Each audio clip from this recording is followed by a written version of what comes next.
So ఇవాల్టి podcast లో మన గెస్ట్ గ్యాస్ట్రోలోని 50 సంవత్సరాల అనుభవం గడించినటువంటి very senior and famous gastroenterologist doctor Guru N Reddy గారు.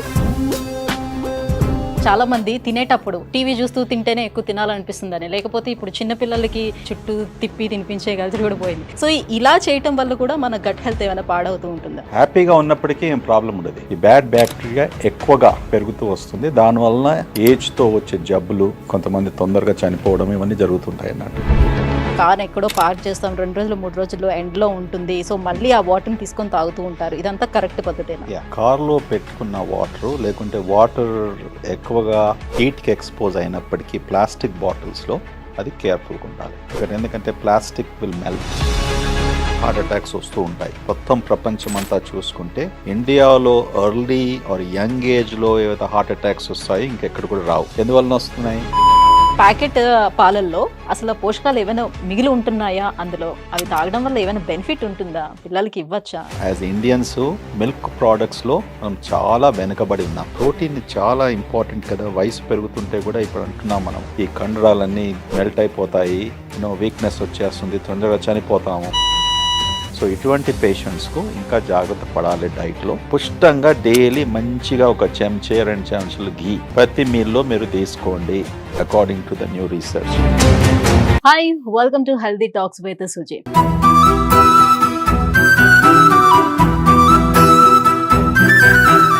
మన unhealthy lifestyle, digital food habits కానివ్వండి, లేదు అని అంటే మన డైట్ ప్లాన్స్ సరిగ్గా లేకపోవటం, సో వీటన్నిటి కారణాల వల్ల ఏంటంటే చాలా మంది గ్యాస్ ప్రాబ్లమ్స్, అల్సర్స్, గ్యాస్ట్రైటిస్తో పాటుగా ఇంకా లివర్ ఇష్యూస్, ఇవన్నీ కూడా ప్రాబ్లమ్స్ ఫేస్ చేస్తూ ఉన్నారు. సో ఈ విషయాలన్నీ కూడా డిస్కస్ చేసేందుకు మనతో పాటు ఉన్నారు 50 సంవత్సరాల అనుభవం గడించినటువంటి very senior and famous gastroenterologist doctor Guru N Reddy గారు, continental hospital founder and chairman మనతో పాటు ఉన్నారు. సార్తో మాట్లాడేద్దాం. Hello sir. ఐఎమ్ ఫైన్ అమ్మా. How are you? Yeah, I'm good sir.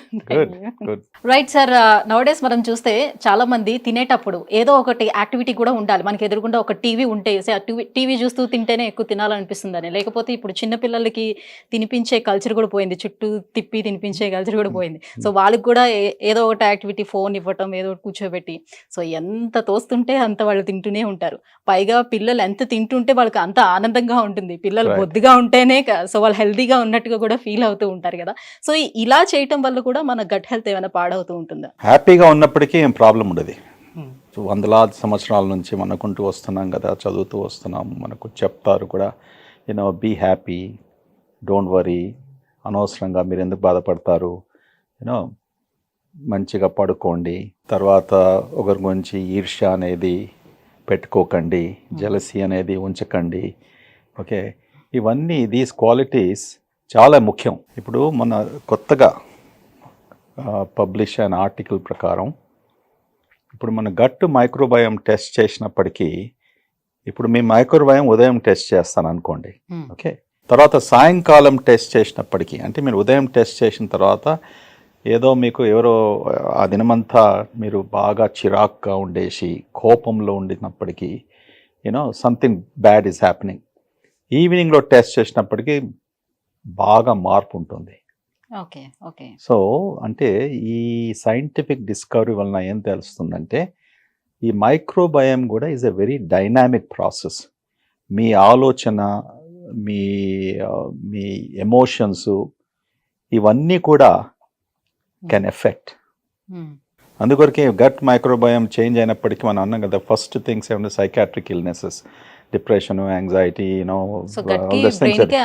చాలా బిగ్ టైం అది ఫస్ట్ మొదలు కనుక్కున్నారు. So this article was very important. మనం అనుకుంటాం ఈ మైక్రోబయోమ్ ఉంది, సంవత్సరం నుంచి మేము టెస్ట్ చేసుకున్నాము, 20 పేజీల రిపోర్ట్ వస్తుంది, 10,000 ఖర్చు పెడతాము, అంతా అక్కడంతా రామాయణము మహాభారతం అంతా రాష్మికి పంపిస్తాడు. ఓకే, అందరు నమ్ముకుంటారు, ఓ ఇది రాశారు కదా ఇక్కడ, ఇది బోన్ చేయొద్దు, అది బోన్ చేయొద్దు, ఇది టచ్ చేయొద్దు, ఇది తీసుకోవద్దు అనేసి, ఇది కొద్ది బూటకం. Okay, because it's not a really proven thing. But ఏం చెప్తున్నానంటే, microbiome is a dynamic process. దాని గురించి మనం ప్రతిరోజు నేర్చుకుంటున్నాం. ఇంకా అది ప్రైమ్ టైంకు రాలేదు. ఇప్పుడు మీలాంటి ప్రైమ్ టైం అంటాం కదా న్యూస్ ఛానల్లో, 6 o'clock ప్రైమ్ టైం, 8 o'clock. నా ఇది ఇంకా ప్రైమ్ టైంకు రాలేదు. ఆ ప్రైమ్ టైంలో వచ్చినప్పటికీ ఇప్పుడు ఏ డిసీజే కానీ రీసెర్చ్ చేస్తూ చేస్తూ చేస్తూ చివరికి ఈ మెడికేషన్ ద్వారా మనం ఈ జబ్బుని మనము ట్రీట్ చేయవచ్చు అనుకుంటాం, అంతే కదా. అంతవరకు రీసెర్చ్ రూపంలో ఉంటుంది. ఇది కూడా అంతే.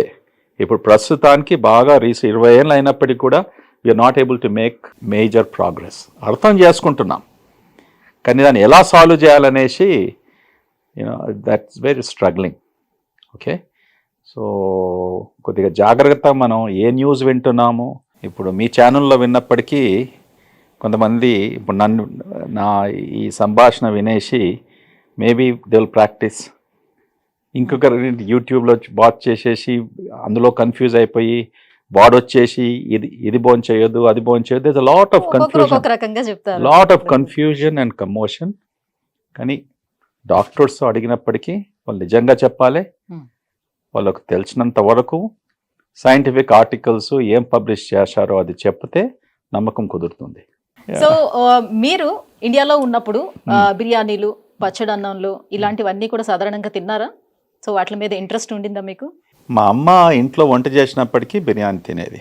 నేను 10వ తరగతి వరకు 11 అదే ఇంటర్మీడియట్లో ఉన్నప్పటికీ కూడా ఒక రెస్టారెంట్ మా నాన్నగారు ఎప్పుడు మా అమ్మగారు ఎప్పుడు తీసుకెళ్ళలేదు. నాకు జ్ఞాపకం ఉంది, ఒక్కసారి తాజ్ రెస్టారెంట్ హ్యాబిట్స్లో ఉంది. మా నాన్నగారితో వెళ్ళాను 4:30 PM. వెళ్ళేసి మంచి అక్కడ బంగారం లాంటి దోశ, ఆ దోశ ఇప్పుడు ఎక్కడ దొరకదు మీకు. ఇప్పుడు ఆ దోశ, ఆ చట్నీ, ఆ బటరు, ఆ ఘీ, అప్పుడు ఎలా చేసేవారండి, ఫెంటాస్టిక్. అది పోయింది ఇప్పుడు. Quality of food has gone away. So నాకు ఎక్స్పీరియన్స్ లేదు. సో మా అమ్మగారు షీ వాజ్ అన్నపూర్ణ అనేవాళ్ళు అందరూ మా ఫ్యామిలీలో. She was the best cook. Okay, అందుకొరకే నా పెళ్ళైన తర్వాత మా ఆవిడ 6 months ఇక్కడ ఉండాలి అంటే ఆమె 2 నెలలు ఉంది అమెరికాకు వచ్చేసి. సో మా అమ్మ వంటలు నేర్చుకోమని, అమ్మ వంటలు నేర్చుకోమనేసి. కానీ ఎలా చెప్పాలి కొత్తగా పెళ్ళైనప్పుడు, వీడేంది ఇప్పుడే దౌర్జన్యం చేస్తున్నాడు, మా అమ్మ వంటలు నేర్చుకోమనేసి.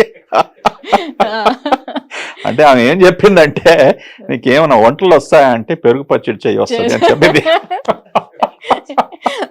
సో నాకెంత భయం అయిపోయిందంటే, అరే ఇదేం సంగతి, నేను ఇంత బాగా చేస్తుంది. ఎందుకంటే నా మెడికల్ కాలేజ్ ఉన్నప్పుడు ఫ్రెండ్స్ అందరు కూడా మా అమ్మ వంటలు అంటే బాగా వాళ్ళకు నచ్చేది. సో ఆల్మోస్ట్ ప్రతి 2 నెలలకు 5-6 మంది అమ్మ దగ్గరికి వచ్చేది. గుజరాతీస్ అయినా, గుప్తాస్ అయినా, వాళ్ళకు నేను నాన్ వెజ్ కూడా నేను అలవాటు చేశాను. So my mother was a very good cook. హెల్దీగా కుక్ చేసినప్పటికీ, ఏం హెల్దీ నాకు తెలియదు, ఇంట్లో భోజనం చేసినందుకు హెల్దీగా అంటున్నాం. అక్కడ కూడా ఇంత ఆయిల్ పోసేది, ఓకే, ఆల్ దట్ స్టఫ్. అప్పుడు ప్రేమ అనేసి, కొడుకులు అనేసి, పిల్లలు అనేసి ఏం చేస్తారు, ఇంత ముద్ద కాదు ఇంకా 2 సార్లు 3 సార్లు వడ్డిస్తుంటారు, ఇంకా తినేసా అండి. Over feeding. Mother's love is always over feeding. ఆ ఎక్స్పీరియన్స్ నాకుంది. మాది ఐఎమ్ వెరీ లక్కీ, అదృష్టవంతుని, బికాజ్ మా మదర్ అంత బాగా వంట చేసినందుకు. అండ్ ఐ నెవర్ హ్యాడ్, నాకు డిజైర్ ఎక్కడ బయట పోయి భోజనం చేయాలని ఉండకపోతుంది. తర్వాత నేను మెడికల్ కాలేజ్ ఉన్నప్పుడు నా ఫ్రెండ్స్తో నేను చైనీస్ రెస్టారెంట్కి వెళ్ళాను ఎప్పుడు ఒకసారి. సో మా అమ్మ వచ్చినాక అడిగేది, ఎక్కడ వెళ్ళావు అంటే, ఇవాళ చైనీస్ రెస్టారెంట్. ఏం భోజనం చేసావు అక్కడ? మా నూడిల్స్ ఏదో. అయితే ఏం చేస్తుండే, నెక్స్ట్ డేనో 2 daysలో ఆమె నిజంగా చేస్తుండే. ఆమెకు వీడు ఎందుకు పోయి బయట భోజనం చేస్తున్నాడు, I will not allow him అనేసి ఆమె ఎంత ప్రయత్నం చేస్తుందంటే ఐ షుడ్ రియలీ సెల్యూట్. ఎప్పుడన్నా ఇట్లా వెళ్ళి వచ్చేసి ఇది బాగుండే అమ్మా అంటే తప్పకుండా ఇండియన్ ఫుడ్ అంటే ఎట్లా అయినా సరే ట్రై చేస్తుండేవారు. బట్ కాంటినెంటల్ రెసిపీస్కి వచ్చేటప్పటికి వాళ్ళు అది మనది అప్పటి వరకు నాకు ఆ కాంటినెంటల్ హవా తలగలేదు కదా. సో హైదరాబాద్ లో ఉన్నప్పటికీ నాకు నిజామీ హవానే ఉండే. సో కాంటినెంటల్ అంటే ఎప్పుడు ఒకసారి టోస్ట్ గీస్ట్, that's what we used to tell. So the real continental was only when I went to the America at the end of the day. అంటే హైదరాబాద్లో ఉన్న వాళ్ళు కూడా కొంతమంది కాంటినెంటల్ ఫుడ్ ఎంజాయ్ చేసేవాళ్ళు. What they call as royal families. So so మన పెద్దవాళ్ళందరూ పూర్వీకులందరూ కూడా ప్రతి సంవత్సరం పచ్చళ్ళు అనేది తయారు చేసేసి పెట్టుకొని ఉంచుకునేవారు. సో పచ్చళ్ళు తింటుండేవారు. సో మంచి స్పైసీ ఫుడ్ కూడా తింటుండేవారు. సో వాళ్ళకి ఏమయ్యేది కాదు కదా. ఇప్పుడు ఎందుకు పచ్చళ్ళు అవన్నీ తినద్దు, స్పైసీ ఫుడ్ జోలికి వెళ్ళొద్దు, బయట ఫుడ్స్ అవన్నీ తీసుకోవద్దని ఎందుకు చెప్తున్నారు? చెప్పేవాళ్ళు పిచ్చోడు. ఇటువంటి సందేశం మనం ప్రజలకు ఇలా ఇస్తుంటే, నేను చెప్పాను కదా ఇంతకుముందు, ఈ కన్ఫ్యూజన్లో ఈ మధ్యలో పాడ్కాస్ట్ బాగా ఎక్కువయ్యాయి. ఓకే, ఎవరు ఇష్టం వచ్చినట్టు వాడు చెప్తున్నాడు. ఓకే, ఎక్కడ రాసి ఉందమ్మా పచ్చళ్ళు తినకూడదు అనేసి? సరే, మీకు ఏమైనా జబ్బు ఉంటే, హార్ట్ ఫెయిలియర్ కండిషన్ ఉన్నప్పటికీ, బ్లడ్ ప్రెషర్ ఎక్కువగా ఉన్నప్పటికీ, కిడ్నీ ప్రాబ్లం ఉన్నట్టు, సరే పచ్చడిలో ఏముంటుంది? ఎక్కువ కారము, ఉప్పు. So salt is one of the things we recommend కదా. పచ్చళ్ళతో జాగ్రత్త పడండి. అసలు ఫస్ట్ ఎందుకు చేసేవాళ్ళం పచ్చడి మీకు తెలుసా? సో రీజన్ ఫర్ పచ్చడి ఈస్, మ్యాంగో ఒక సీజన్లో వచ్చేది. అండ్ పచ్చడి పిక్లింగ్ అంటాం, పికిల్స్ అంటాం కదా ఇంగ్లీష్లో. సో పిక్లింగ్ అన్నప్పటికీ, what are you pickling? You are pickling a fruit, pickling a vegetable. Meat also you can pickle. మా ఇంట్లో మా అమ్మగారు బ్రహ్మాండమైన మాంసంతో, ఓకే, పికిల్స్, ష్రింప్తో పికిల్స్. ఈ పిక్లింగ్ అన్నప్పటికీ you have to have preservatives. Okay, so what is, ఉప్పు ఏం చేస్తుంది, ఈ కారం ఏం చేస్తుంది? It's a preservative. సో అందుకొరకు సంవత్సరానికి ఒక్కసారి మనము మామిడి పండ్ల సీజన్లో వెజిటబుల్స్ ప్లేస్కి వెళ్ళేసి, అది కూడా ఆ సీజన్ అప్పుడు ఆ టైంలో 2 months ఉండేది పికిల్స్ పెట్టడానికి. సో అప్పుడు పికిల్స్ పెట్టుకుంటాము. అది 1 year, 2 years, 3 years ప్రిజర్వేటివ్ వల్ల ఉంటుంది. అందుకు కూడా సాల్ట్ ఎక్కువగా ఉంటుంది. సో మనం ఎంత తింటాం? ఇప్పుడు తినేవారు it's a small piece of this thing for a taste. So I don't know why they should restrict it. And అది పక్కకు పెట్టండి. ఇప్పుడు ఊర్లలో మన ఫార్మర్స్కు, ఓకే, వాళ్ళు భోంచేసేది ఏది? ఉదయము సద్యాన్నము, దాంతో పికిల్స్, అంతే కదా. వాడు మార్నింగ్ అదే తినేవాడు, మధ్యాహ్నం అది తినేవాడు, మన సాయంకాలం అదృష్టం బాగుంటే ఇంట్లో ఏమైనా చేస్తే వాడు పప్పు మంచి, అంతే అంతే కదా. That's all they to it. అది తిన్నందుకే వాళ్ళంత సన్నగా ఉండి, యూనో, వాళ్ళకి ఇవన్నీ డయాబెటీస్, ఒబిసిటీ ప్రాబ్లమ్స్ ఎక్కడుండే? వాళ్ళు తొందరగా ఏజ్లో చనిపోయినప్పటికీ ఇన్ఫెక్షన్స్, టీబీ అని, లేకుంటే వేరే నిమోనియా అని, లేకుంటే ఫ్లూ సీజన్లో వచ్చినప్పటికీ, you know, doctor clinics and hospitals doctors లేకపోవడంతో కాంప్లికేషన్స్ వచ్చి ఇన్ఫెక్షన్స్ వల్ల చనిపోయేవారు. బట్ ఈ chronic diseases, long term diseases ఎక్కడుండేది? వాళ్ళకు చాలా తక్కువ. So actually pickles protected them. Anything small in moderation should eat. ఇప్పుడు మీరు డయాబెటీస్ ఉన్న వాళ్ళు కేక్ తినమంటావా రోజు వచ్చేసి? అనో కదా. ఓకే, ఇప్పుడు అందులో కూడా ఒకటి ఉంది, కొంతమందికి చాలా డయాబెటీస్ ఉన్నప్పుడు ఫ్రూట్స్ తినదు. పర్టికులర్గా కొన్ని ఫ్రూట్స్ మాత్రమే సెలెక్టివ్గా తినాలి. అబ్సల్యూట్లీ, దేర్ ఎన్నో ఫ్రూట్స్ ఉన్నాయి. ఇన్ఫ్యాక్ట్ ఈ ఫ్రూట్స్ విల్ బ్రింగ్ షుగర్ని ఇంకా బాగా కంట్రోల్ చేస్తుంది పేషెంట్స్కు. అండ్ డయాబెటీస్ కూడా బెటర్ కంట్రోల్ అవుతుంది ఫ్రూట్స్ తిన్నప్పటికీ, యూనో. కానీ అందరు ఏమంటారు, no don't eat the fruits. Doctors కూడా అదే అడ్వైస్ చేస్తారు. అందులో షుగర్ హే ఫర్, ఓకే, మ్యాంగో సీజన్లో నువ్వు 2-3 మ్యాంగోస్ తీసుకుంటే షుగర్ ఎట్లాగో పెరుగుతుంది. Mangoes are very rich in sugar. కానీ lot of fruits are there in nature which can control. Diabetes also will control. So దేని గురించి కూడా చక్కగా కనుక్కుంటే, యూనో, ప్రాపర్ ఇన్ఫర్మేషన్ ఉంటే we should not worry about it. Right. Yeah. So nowadays మన దగ్గర ఉన్నటువంటి బిల్డర్స్కి ఒక మంచి అవగాహన వచ్చేసింది. మన వాళ్ళు అంటే ఆడవాళ్ళు, ప్రజెంట్ ఆడవాళ్ళు ఎవరు కూడా వంటగదిలోకి వెళ్ళట్లేదు, కుక్ చేసుకోవటం లేదు. కాబట్టి ఇల్లు ఎంత పెద్దదిగా కట్టినా కూడా కిచెన్ వచ్చేటప్పటికి ఒక మనిషి ఉండే విధంగా ఇస్తున్నారు అనమాట. సో మనం ఆన్లైన్ మీద ఎక్కువగా డిపెండ్ అయిపోయాము, స్విగ్గీ, జొమాటోలు. సో ఇవన్నీ కూడా ఒకప్పుడు లైఫ్ సేవర్స్ మనకి. బట్ ఇప్పుడు డైజెస్టివ్ పాయింట్ ఆఫ్ వ్యూలో చూసేటప్పుడు ఎలా చూడొచ్చు వీటిని? లైక్ వాళ్ళు ప్యాక్ చేసి ఇచ్చేది కూడా మనకి ఒక ప్లాస్టిక్ డబ్బాస్లోనే ప్యాక్ చేసి ఇస్తున్నారు. ఎప్పుడు వండుతున్నారు, ఎలా వండుతున్నారు, ఏమి మనం చూడం. మనకి టేస్టీగా ఫుడ్ వస్తుందా లేదా, మనం తింటున్నా లేదా మాత్రమే చూస్తున్నాం. ఈ ప్రాబ్లమ్, ఈ సమస్య ప్రపంచం అంతా కూడా ఉంది. ఓకే, బయట పోయి భోంచేసినప్పటికీ భయపడకూడదు మనం. వెస్టర్న్ కంట్రీస్లో నేను పోల్స్తాను. అమెరికా అంటే దేశంలో ఏముంటుంది, ఫుడ్ ఇన్స్పెక్షన్ బాగా ఖచ్చితంగా రిగరస్గా ఉంటుంది. ఓకే, అక్కడ వాళ్ళు వచ్చి సడన్గా ఇన్స్పెక్ట్ చేసినప్పటికీ మన కాక్రోచెస్ అంటాము, ఏమైనా ఇంప్రాపర్ క్లీనింగ్ ఏరియాస్ ఇవన్నీ ఉన్నప్పటికీ వాళ్ళు లైసెన్స్ రద్దు చేస్తారు, వాడు అదంతా రిపేర్ చేసుకొని మళ్ళీ ఓపెన్ చేసే వరకు. ఆ భయంతో దే ఆర్ వెరీ కేర్ఫుల్. అంత అయినప్పటికీ కూడా అవకతవకలు జరుగుతూ ఉంటాయి. సో ఇప్పుడు ఒక డాక్టర్ దగ్గరికి వస్తున్నారు మీరు, వచ్చినప్పటికీ వాడు అంతా చూసుకుంటాడు కదా, ఈ డాక్టర్ ఎటువంటి వాడు, ఈ హాస్పిటల్ ఎటువంటిది. Same thing here. మన రెస్టారెంట్స్కి వెళ్ళినప్పుడు బయట భోంచేసినప్పుడు ఓకే మనం అదే ఆలోచిస్తాం కదా, ఈ రెస్టారెంట్స్ గుడ్ రెస్టారెంట్, వాళ్ళన్నీ పాటిస్తున్నారు, పాలసీస్ బాగున్నాయని. అటువంటిప్పుడు మనకేం ప్రాబ్లం ఉండదు. ప్రాబ్లం ఎక్కడ జరుగుతుంది, వాడు చెప్పేది ఒకటి, మెనూ కార్డులో ఒకటి ఉంటుంది, వాడు యూజ్ చేసే ఆయిల్ ఒకటి ఉంటుంది, వాళ్ళు అందులో ఏం వస్తున్నారో తెలియదు, అవి ఫ్రెష్గా ఉన్నదా లేదా అని తెలియదు. Okay, that's the problem. But overall జీవితంలో ప్రతి అడుగున భయపడుతూ మనం ఏం చేయలేము. అడుగడుగున భయంతో ఉంటే మనం ఎలా జీవితం గడుపుతాము? Okay, so you are taking the risk. నువ్వు పోయి బయట భోంచేసినప్పుడు ప్లాస్టిక్ యూజ్ చేయొద్దని చెప్తున్నారు, ప్లాస్టిక్ యూజ్ చేస్తే క్యాన్సర్ వస్తుందని చెప్తున్నారు. ఇంకో పక్క నుంచి ఇప్పటి నుంచి ప్లాస్టిక్ యూజ్ చేయాలని కూడా చెప్తున్నారు. ఏంటి నిజం? కరెక్ట్. ఇది కాఫీ సంగతి లాగా. ఓకే, 1960s 70s కాఫీ వద్దు బాబాయ్, కాఫీతో ప్రాబ్లము అది ఇది అన్నారు. మళ్ళీ 80s 90s కాఫీ మంచిగా ఉంది అన్నారు. దాని తర్వాత మళ్ళీ కాఫీ అస్సలు కూడా తీసుకోకూడదు అన్నారు. ఇప్పుడు ఏమంటున్నారు, కాఫీ లాగా ప్రపంచంలో మనం ఇంకా అంత స్ట్రాంగ్ యాంటీ ఆక్సిడెంట్ ఇప్పుడు కూడా ఎక్కడ కూడా లేదు, వెజిటబుల్ కింగ్డమ్లోనూ లేదు. ఓకే, ఇవన్నీ రీసెర్చ్ రూపంలో దిస్ నథింగ్ ఇస్ స్టాటిక్. అంటే అందుకొరకే సైన్స్ ఒక విచిత్రమైన సబ్జెక్ట్. ద లాంజివిటీ అంటాం. 50 ఏళ్ళ కింద 60 ఏళ్ళ కింద 1947 second world war times Indian life span ఉండే 40 years or సంథింగ్. ఇప్పుడు సుమారుగా 70 years or 70+ years అనుకోండి. సో ఎలాగ ఇంప్రూవ్ అవుతూ వచ్చింది. So same thing when things change, అంతే కదా, మార్పు వస్తుంది, అండర్స్టాండింగ్ చేంజ్ అవుతుంది రీసెర్చ్ వలన, కొత్తగా మనం కనుక్కుంటాము.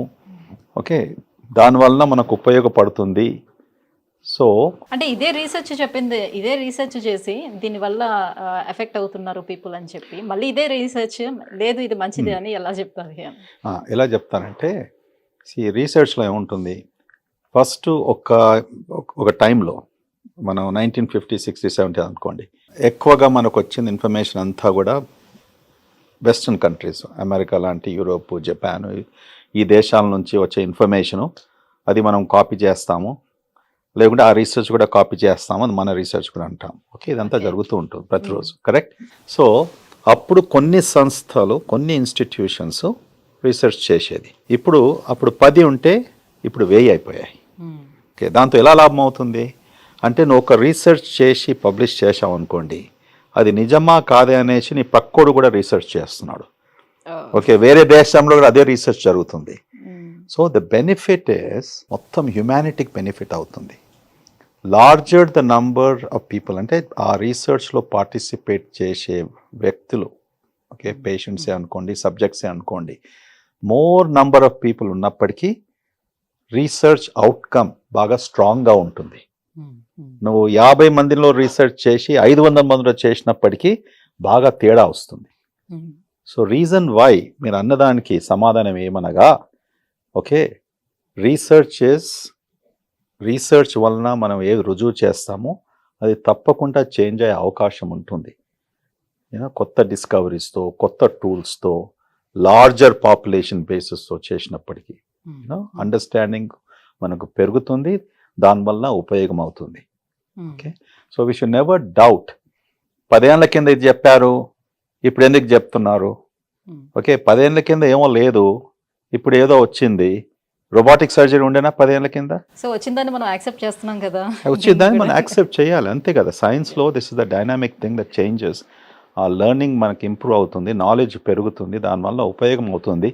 సో వీ షుడ్ నెవర్, ఒక ఫ్రేజ్ ఉంది అమెరికాలో, డౌటింగ్ థామసెస్ అంటాం. మన అడుగడుగున ప్రతి ఒక్కటి మనం డౌట్ చేస్తూ చేస్తూ చేస్తూ పోతే వానికే జబ్బులు వచ్చేస్తాయి.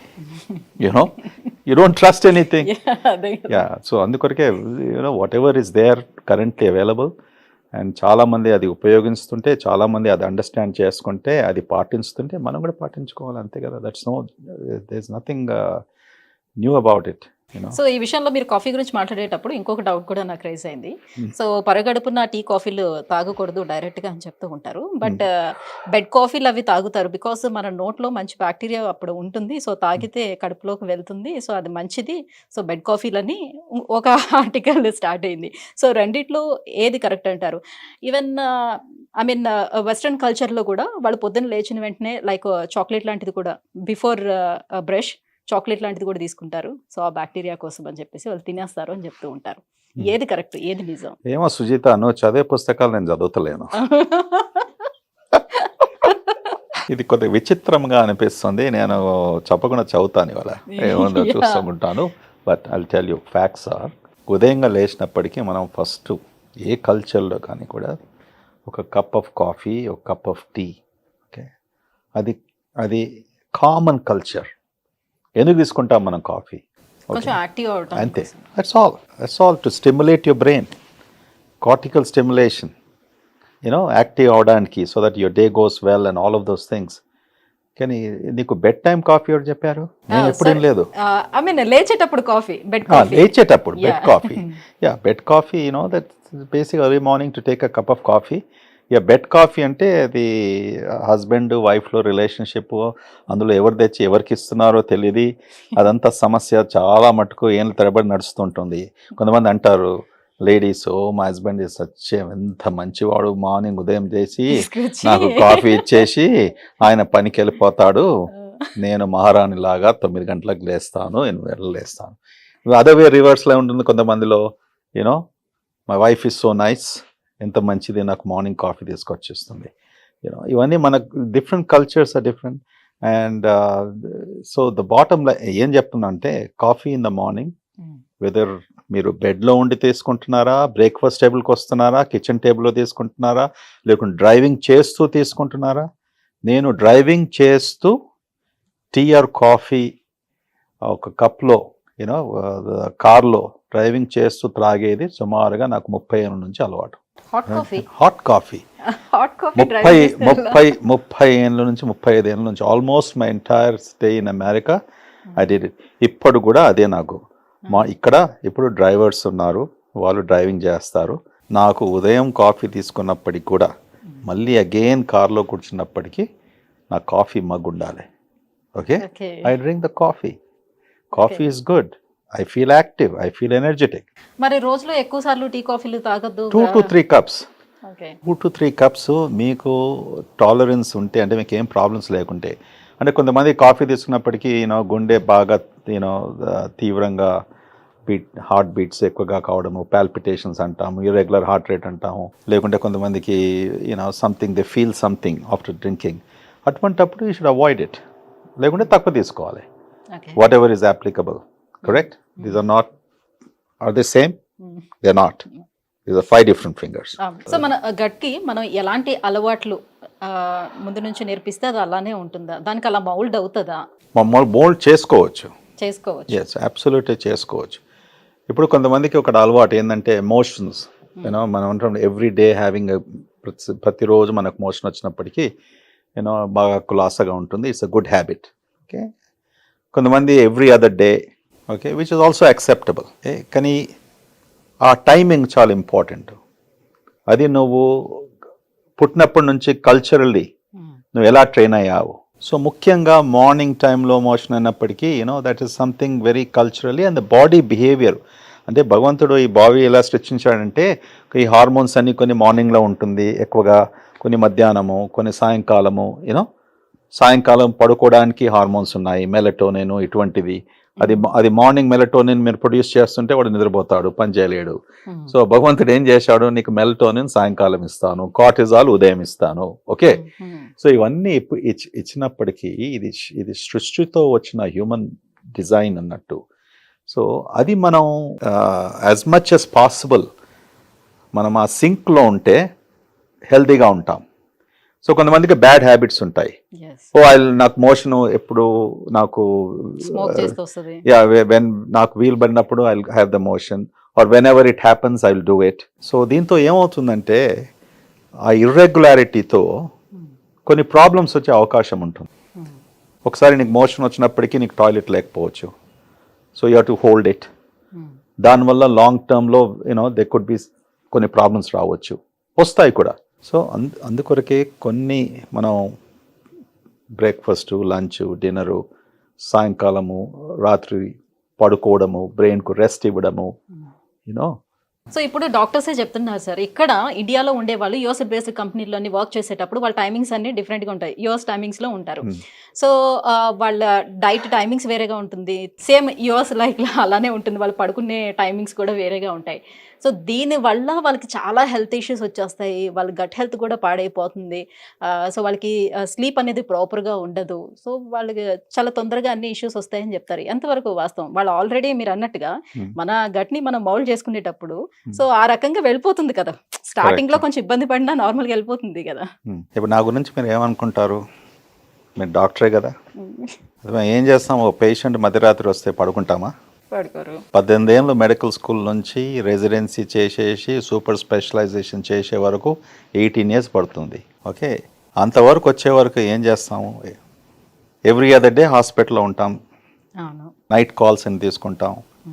ఇప్పుడు కూడా అదే జరుగుతుంది కదా. స్లీప్ టైమింగ్స్ ప్రతి స్పెషాలిటీలో నైట్ కాల్లో డాక్టర్స్ ఉండాలి. ఆ పేషెంట్స్ వచ్చినప్పటికీ వాళ్ళు ఏం చేసుకుంటారు? సో ఇవన్నీ అలవాటు అవుతుంది. ఓకే, ఇవన్నీ బ్యాడ్ అలవాటుకు ఇది దారి తీయదు. యువర్ బాడీ అడ్జస్ట్మెంట్ అంటాం, ఇట్ గెట్స్ అడ్జస్టెడ్. ఇది వి షుడ్ నాట్ ఏంటంటే ఇది చేస్తున్నాం కనుక దీనివల్ల నాకు ప్రాబ్లం వస్తుంది అనేసి ఒక ఎస్కేపిస్ట్ యాటిట్యూడ్ ఉండకూడదు. ఇప్పుడు హెల్త్ కేర్లో అందరు డాక్టర్స్ 6 గంటలకు వెళ్ళిపోతే ఫ్యాక్టరీ లాగా ఎలా నడుస్తామా? Look at all these young nurses. వాళ్ళ వయసు ఎంత ఉంటుంది? 19, 20, 21, 22. ఒక్కసారి చూస్తే పాపం అనిపిస్తుంది. నైట్ షిఫ్ట్లో ఇంతమంది వందలాది మంది పనిచేస్తూ ఉంటారు, వాళ్ళు సేవ్ చేస్తూ ఉంటారు. But they are healthy, absolutely healthy. So IT companies కూడా గ్రేవ్యార్డ్ షిఫ్ట్ అంటాము, సాయంకాలం పనిచేసేవారు. సో మనకేం ఎక్సెప్షన్ లేదు. ప్రపంచం అంతా కూడా, జపాన్ అనుకోండి, యూరోప్ అనుకోండి, ఏ కంట్రీస్ అయినా కూడా ఈ డెవలప్మెంట్, ఈ country has to progress, industrialization, economic forwardness, ఇవన్నీ కావడానికి 24/7 timings are very common. Okay, అది అడ్జస్ట్ నీ బాడీ కూడా అడ్జస్ట్ అయిపోతుంది. ఇప్పుడు స్పేస్ స్టేషన్కి వెళ్ళారు, మొన్న వెళ్ళాడు కదా మన ఇండియా నుంచి. ఓకే, ఎన్నో నెలలో ట్రైనింగ్ పొందేసి ప్రైమ్ మినిస్టర్ మోడీతో కూడా మాట్లాడారు. సుభాంషు గారు. ఓకే, ఆయన ఏం చెప్పాడు? నా మొత్తం డైట్ అంతా చేంజ్ అయిపోయింది. ఓకే, అండ్ బట్ అలవాటు చేసుకున్నాడు. చేసుకున్న తర్వాత ల్యాండ్ అయిన తర్వాత ఆబ్వియస్లీ 3-4 days క్వారంటైన్, 1 week చేస్తారు, so that he gets back in to the routine. So మనం ఒక స్థితిని మనం అవలంబించినందుకు, బికాజ్ అది మెయిన్ స్ట్రీమ్లో లేనందుకు అది తప్పు అని మనం అనుకోకూడదు. మనం అడ్జస్ట్ కావాలి. అడ్జస్ట్ అయినప్పటికీ బాడీ కూడా అడ్జస్ట్ అవుతుంది. సో ఎలా కావాలంటే దాన్ని అలా మౌల్డ్ చేసుకోవడానికి ఉంటుంది. బిఫోర్ స్టార్టింగ్ స్టేజ్ లోనే కొంచెం ఆ ఇబ్బంది అనేది ఉంటుంది. అబ్సల్యూట్లీ. ఇప్పుడు ఎంతమంది ఐటీ పీపుల్, ప్రొఫెషనల్స్ మనం చూస్తాం కదా, పేషెంట్స్ గా కూడా ఆల్ వెరీ హెల్దీ పీపుల్. 60 ఏళ్ళు 70 ఏళ్ళకి వచ్చినప్పటికీ, 80 ఏళ్ళు వచ్చినప్పటికీ సరే ఆ టైంలో నువ్వు వెళ్ళేసి నైట్ అంతా డైలీ పని చేయమంటే అది కష్టం అవుతుంది. ఎందుకంటే మన body also is ageing. Age అయినప్పటికీ తక్కువగా పడుకుంటాము. ఓకే, ఇరిటేషన్ వస్తుంది. So different times of your life, different situations బట్టి మనం మోల్డ్ కావాలి. రైట్. సో మన ఎదురుగుండా ఉన్న ఈ బాటిల్స్ చూస్తే ఒక డౌట్ వచ్చింది sir. So tap water and mineral water and RO waters, రకరకాల వాటర్స్ అన్నీ కూడా వచ్చేస్తున్నాయి. బ్లాక్ వాటర్లు అవి ఇవి ఒకదాని తర్వాత ఒకటి, ఇది బెటర్ అని వచ్చేస్తుంది. సో ఒకప్పుడు నూతిలోంచి వాటర్ని తోడుకొని శుభ్రంగా తాగేవారు, బాగానే ఉండేది.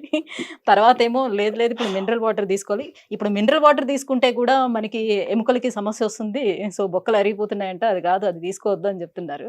సో ఇలా రకరకాలుగా మారిపోతుంది. ఏ వాటర్ మంచిది అంటారు? Filtered water is good. Simple filtered water. RO water is also a type of nicely filtered water. మనకి ఏం కావాలో వాటర్లో మైక్రో ఆర్గానిజమ్స్ ఇన్ఫెక్షన్ కాకుండా, ఓకే, ఎక్సెసివ్ కొన్ని కెమికల్స్ లేకుండా. ఎక్సెస్ కెమికల్ అంటే మీకు ఫ్లోరైడ్ గురించి తెలుసు. ఫ్లోరైడ్ వలన నల్గొండలో టీత్ చెడిపోవడము, bones, all these things excess fluoride ఇటువంటివి కొన్ని వందలాది సంవత్సరాల్లో హ్యూమన్ మన బాడీకు నష్టం జరిగింది. సో ఈ ఫిల్ట్రేషన్ వలన కొన్ని కీ ఎలిమెంట్స్, కీ కెమికల్స్ మనం తర్వాత మైక్రో ఆర్గానిజమ్స్, బ్యాక్టీరియా అనేసి ఇవి మనం చూసుకుంటే సరిపోతుంది. ఇప్పుడు బాటిల్ వాటర్ మనం తీసుకుంటాం, ఎందుకంటే వి థింక్ ఇది కంటామినేషన్ లేదు, ఓకే, 10 మంది ముట్టలేరు.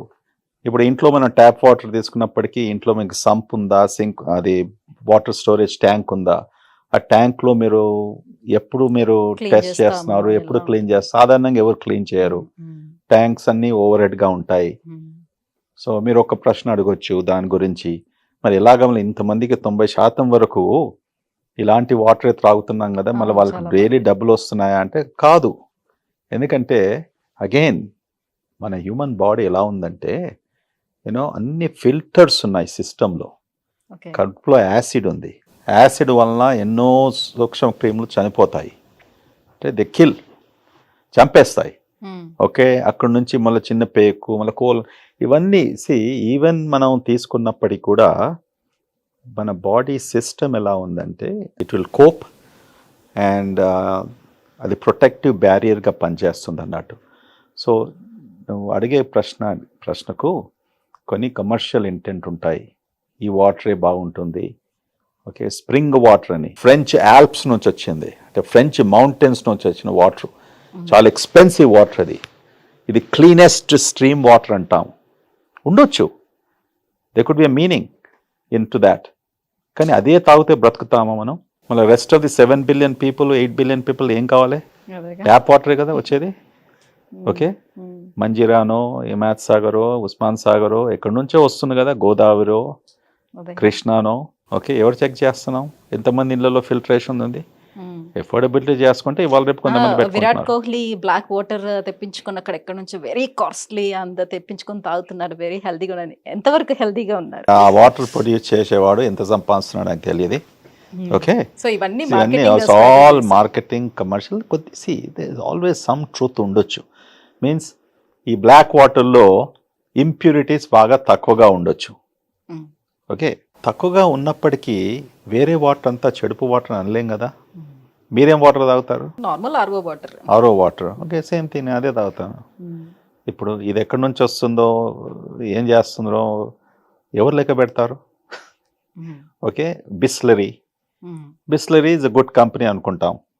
ఓకే, వచ్చినప్పటికీ ఆ నమ్మకంతో మనం మెడిసిన్ తీసుకుంటాము, కూరగాయలు కొనుక్కుంటున్నాము, మీట్ షాప్కి వెళ్తాము, స్వీట్ షాప్కి వెళ్తాము, అంతే కదా. So the same thing here, credibility in లైఫ్లో, జీవితంలో ఇంపార్టెంట్. ఇప్పుడు మీరు నన్ను ఇంటర్వ్యూ చేస్తున్నారు, ఓకే, మీకు ఎంత నాలెడ్జ్ ఉంది, ప్రశ్నలు అడుగుతున్నారు, ఓకే, అది క్రెడిబిలిటీ కదా. So I can trust you. So the same thing, everything we have to go by what is the produce, what is the thing, అట్లా అనేసి. ఇప్పుడు ఒకసారి ఓపెన్ చేసిన ఆ బాటిల్ ని సో ఎంత వరకు దాన్ని తాగొచ్చు? చాలా మంది ఇప్పుడు కార్స్ లో వెళ్ళేటప్పుడు ప్లాస్టిక్ బాటిల్ వాటర్ తాగొద్దని చెప్తున్నారు ఒక పక్క నుంచి, ఇంకొక వైపు నుంచి ఇలానే సగం వాటర్ తాగి ఇంకొంచెం వాటర్ ని మనం కార్ లో అలానే ఉంచుతాం, కార్ ఎక్కడో పార్క్ చేస్తాం, 2 రోజులు 3 రోజులు ఎండ్ లో ఉంటుంది, సో మళ్ళీ ఆ వాటర్ ని తీసుకొని తాగుతూ ఉంటారు. ఇదంతా కరెక్ట్ పద్ధతేనా? యా, సో ఒకటి, కార్లో పెట్టుకున్న వాటరు లేకుంటే వాటర్ ఎక్కువగా హీట్కి ఎక్స్పోజ్ అయినప్పటికీ ప్లాస్టిక్ బాటిల్స్లో అది కేర్ఫుల్గా ఉండాలి. ఇక్కడ ఎందుకంటే ప్లాస్టిక్ విల్ మెల్ట్, కరుగుతుంది కదా, అంటే మనకు కనబడేది కరిగేసి ఇది అంటే అది నువ్వు మంటలో పెడితే అది వేరే సంగతి, కానీ ఆ ఉన్న వామ్త్లో టెంపరేచర్ కార్లోనే 100 degrees ఉంది, ఎయిర్ కండిషన్ లేకున్నప్పటికీ అయినా కూడా water we don't know what is the leaking, minute leaks that happen. అందుకొరకే ప్లాస్టిక్ ఈజ్ నాట్ గుడ్ అనేసి 20 years నుంచి అనుకుంటూ వస్తున్నారు. బట్ నా మీరు చెప్పినట్టు కూడా ప్లాస్టిక్ ఈజ్ ఓకే అని అంటున్నారు, సంథింగ్ ఎల్స్ ఈజ్ బ్యాడ్ అంటున్నారు. So this is again on going research. ఇవన్నీ కూడా మనం ఎట్లా కొత్తగా కనుక్కున్నప్పటికీ అది చెప్తూ ఉంటాం.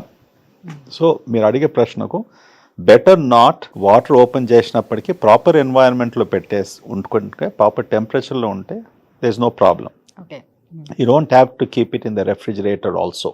బట్ ఎక్సెస్ హీట్ ఉన్నప్పటికీ ప్లాస్టిక్ బాటిల్స్లో ఉన్నప్పటికీ జాగ్రత్త పడాలి.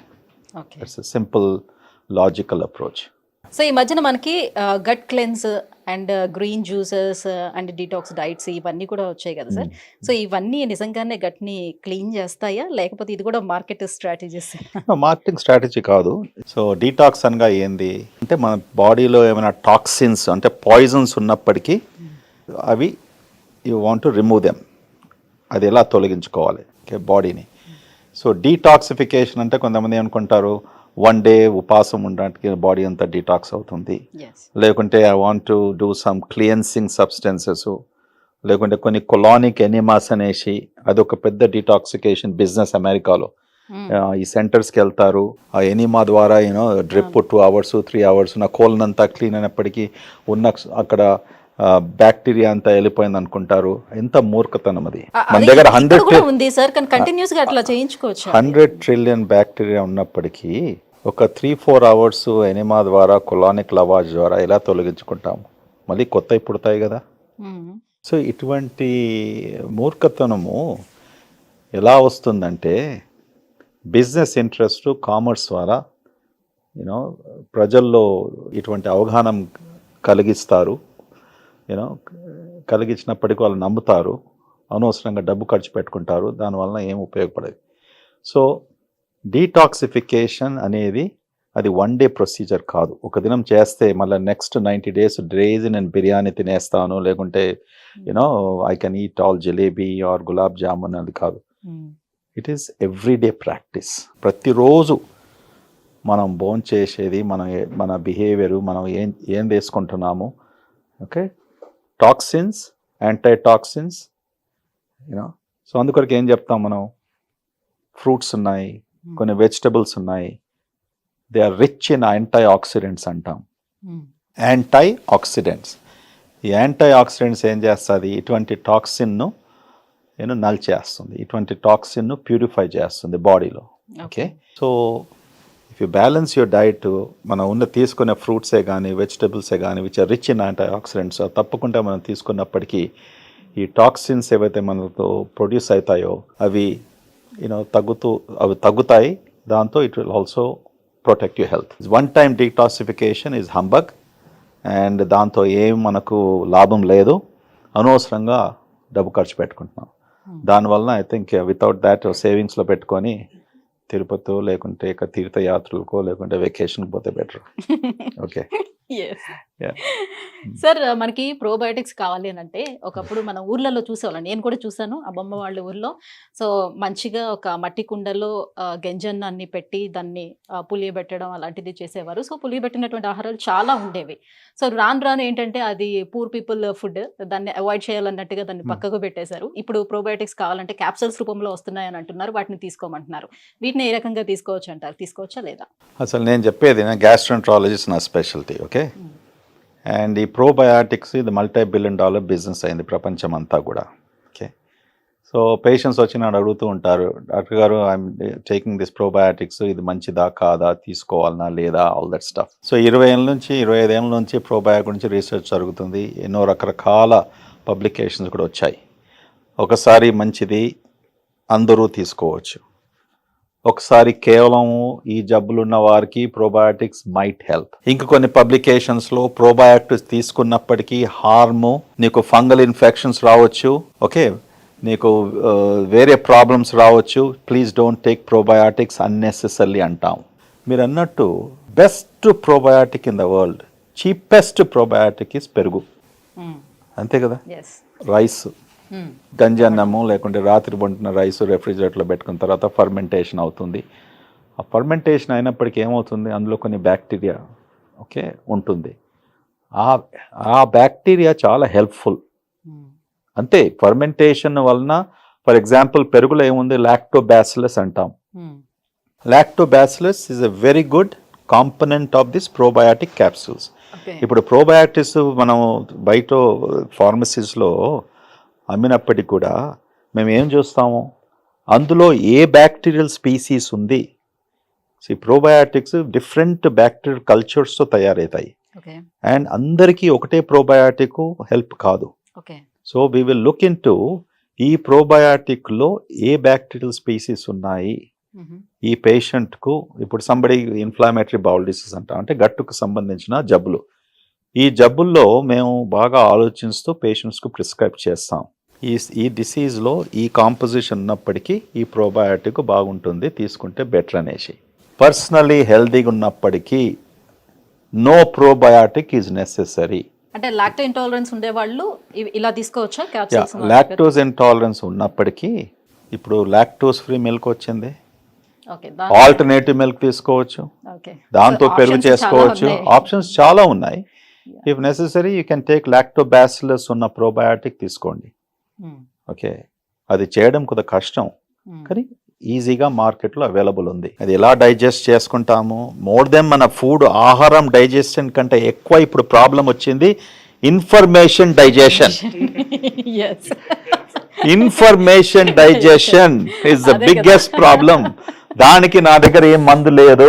ఇప్పుడు మీరు చెప్పారు పెరుగు తీసుకోమని చెప్పారు, కరెక్టే. మళ్ళీ అడుగుతారు ఇక్కడ పెరుగు కూడా ప్యాకెట్ లో వస్తుంది, రైస్ కూడా పాలిష్డ్ అయిపోయింది, నేను ఎలా తీసుకోవాలి దీన్ని, ఇది ఎలా నాకు హెల్ప్ అవుతుంది అని. అంటే పెరుగు వెస్టర్న్ కంట్రీస్లో ఎన్నో దశాల నుంచి పెరుగు డబ్బులలో వస్తుంది. బిగ్గెస్ట్ బ్రాండ్ అక్కడ డానన్ అంటాం.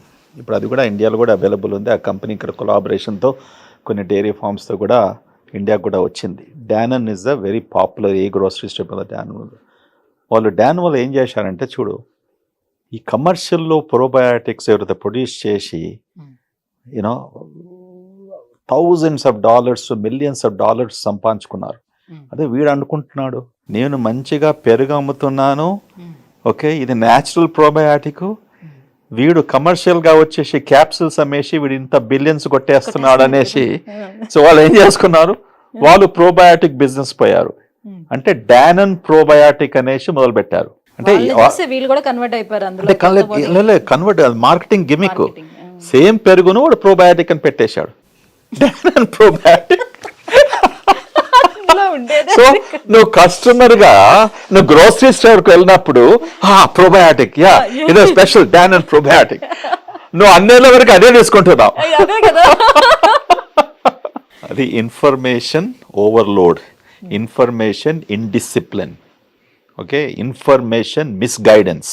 మీరు ప్రజలకు కన్వే చేసే ఏదే కానీ న్యూసే కానీ ఇన్ఫర్మేషనే కానీ హానెస్ట్ ఇన్ఫర్మేషన్ ఉంటే అందరు బాగుపడతారు. సో ఇప్పుడు మిల్క్ వచ్చేటప్పుడు కూడా ప్యాకెట్ పాలల్లో అసలు పోషకాలు ఏమైనా మిగిలి ఉంటున్నాయా, అందులో అవి తాగడం వల్ల ఏమైనా బెనిఫిట్ ఉంటుందా, పిల్లలకి ఇవ్వచ్చా? ఇప్పుడు అగైన్ ఇప్పుడు బిస్లరీ బాటిల్స్ అని చెప్పాను, ఓకే. సో మీ నమ్మకంతో ఇప్పుడు ఇండియాలో one of the largest dairy నాకు తెలిసిన మట్టుకు అమూల్. వాళ్ళు ఎన్నో ఇయర్స్ నుంచి ఆ బిజినెస్లో ఉన్నారు. సో ఆబ్వియస్లీ వీళ్ళు ఇన్ని రోజుల నుంచి బిజినెస్లో ఉన్నారు, వారి గురించి ఏమైనా చెడుగా ఏం వినలేదు, ఎవరు చనిపోలేదు అన్నప్పటికీ మనకు నమ్మకం ఉంటుంది. వాళ్ళు ఏమి చేసినా కూడా యాజ్ ఇండియన్స్ మిల్క్ ప్రోడక్ట్స్లో మనం చాలా వెనుకబడి ఉన్నాం, కరెక్ట్. ఇప్పుడు వెస్టర్న్ కంట్రీస్లో చీజ్, ఇప్పుడు ఆమ్స్టర్డాము, నెదర్లాండ్స్, జర్మనీ ఇవన్నీ కంట్రీస్ కూడా వాళ్ళు చీజ్ ఎలా చేయాలనేసి మిల్క్ నుంచి వాళ్ళు చక్కగా 1900s, 1800s cheese is very good.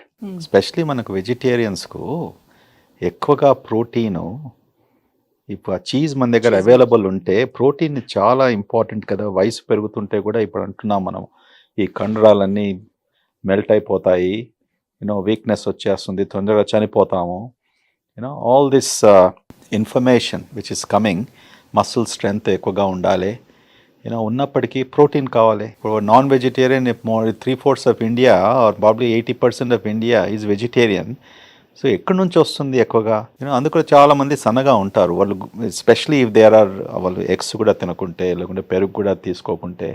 So there is no source of protein. So cheese is a very good form of protein. ఇప్పుడు మన దగ్గర చీజ్ అవైలబుల్ ఉంది, కానీ ఎంతమంది తీసుకుంటున్నారు అంటే ఇప్పుడు వచ్చే ప్రచారం కూడా మరి అదే జరుగుతుంది కదా సార్. చీజ్ కూడా అధిక మోతాదులో చీజ్ ఇలాంటివన్నీ, బట్టర్ తీసుకున్నా, చీజ్ తీసుకున్నా సో కొవ్వు ఎక్కువగా పేరుకుపోతుంది, సో హార్ట్ ఇష్యూస్ వచ్చేస్తాయి, ఇవన్నీ చెప్తుండేటప్పుడు ఆటోమేటిక్ గా అవాయిడ్ చేసుకుంటూ వెళ్తున్నారు. రైట్. ఇప్పుడు అవన్నీ 1990s వరకు 2000 వరకు ఉండే.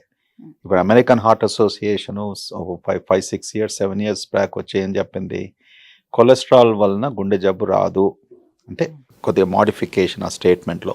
Cholesterol is not the only thing గుండె జబ్బుకు కారణం అని చెప్పారు. మనం అంతవరకు మనకేం అర్థం ఉండే, కొలెస్ట్రాల్ ఎక్కువగా ఉన్నప్పటికీ మన రక్తనాళల్లో, గుండెకు పోయే రక్తనాళల్లో బ్లాకేజెస్ వచ్చేసి పేషెంట్స్కు హార్ట్ అటాక్స్ వస్తున్నాయన్నారు. మీరు చెప్పండి, ఇండియాలో 30 ఏళ్ళలో 40 ఏళ్ళలో ఎంతోమందికి హార్ట్ అటాక్స్ వస్తూ ఉంటాయి. మొత్తం ప్రపంచమంతా చూసుకుంటే ఇండియాలో ఎర్లీ ఆర్ యంగ్ ఏజ్లో ఏవైతే హార్ట్ అటాక్స్ వస్తాయి ఇంకెక్కడ కూడా రావు. ఎందువలన వస్తున్నాయి? వాడు 30 years 40 years లావుగా లేడు, డయాబెటీస్ లేదు, బ్లడ్ ప్రెషర్ లేదు, స్మోకరు కాడు, కానీ సడన్ హార్ట్ స్ట్రెస్ వల్ల. Stress is one of the biggest thing. Pollution వల్ల, ఆల్ దీస్ ఫ్యాక్టర్స్. కొలెస్ట్రాల్ మనకి 250 కూడా ఉండొచ్చు. It's not necessary. సో ఏం చెప్తున్నానంటే దీని గురించి, మీరు అన్నట్టు చీజ్ అంతా బ్యాడ్ ఉండడం వల్లే వస్తుంది. ఇప్పుడు కొలెస్ట్రాల్ అనేది కాదు, ట్రైగ్లిజరైడ్స్ ఎక్కువగా.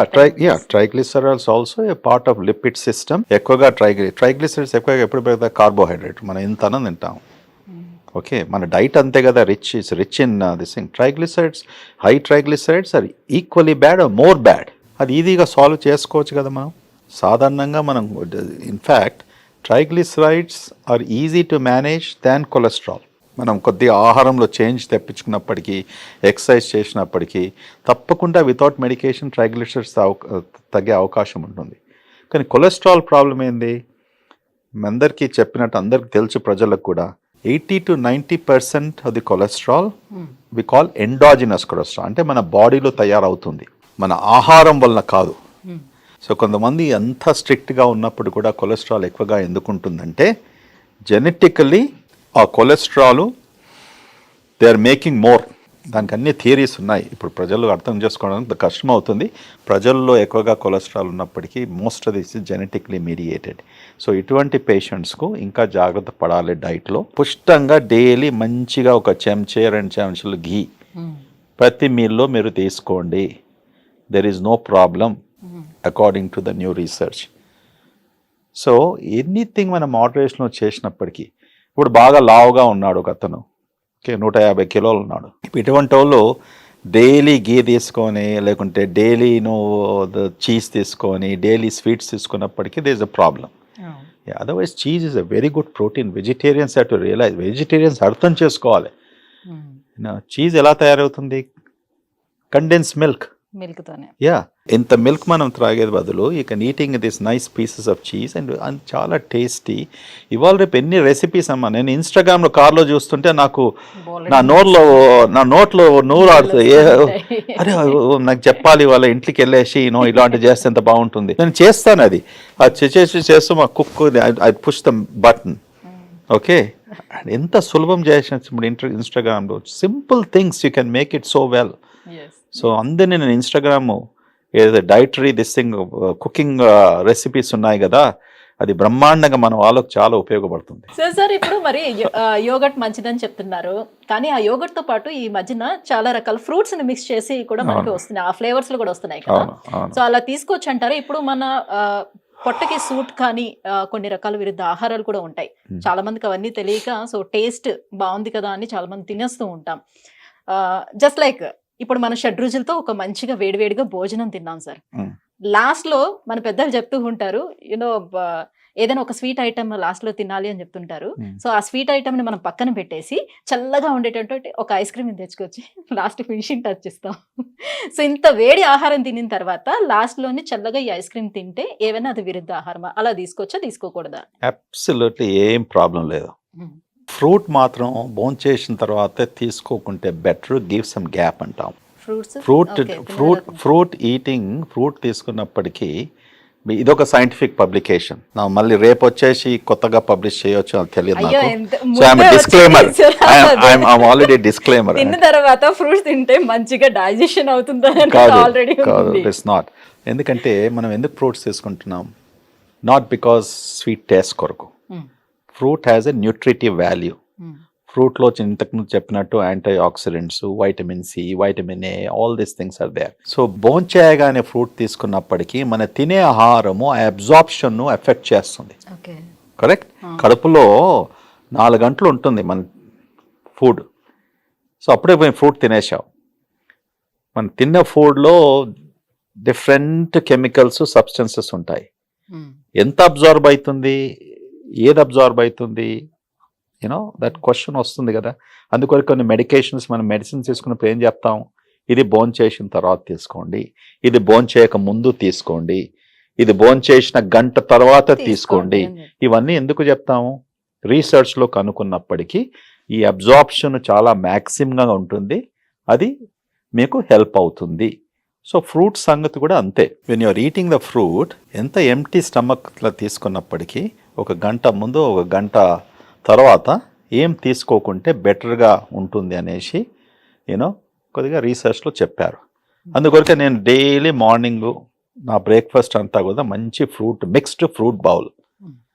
నేను దాని ముందు దోశ తినను, దాని తర్వాత ఇడ్లీ తినను, దాని తర్వాత ఐ వాంట్ గివ్ మా స్టమక్ స్పేస్ ఇచ్చేసి let this fruit completely get absorbed.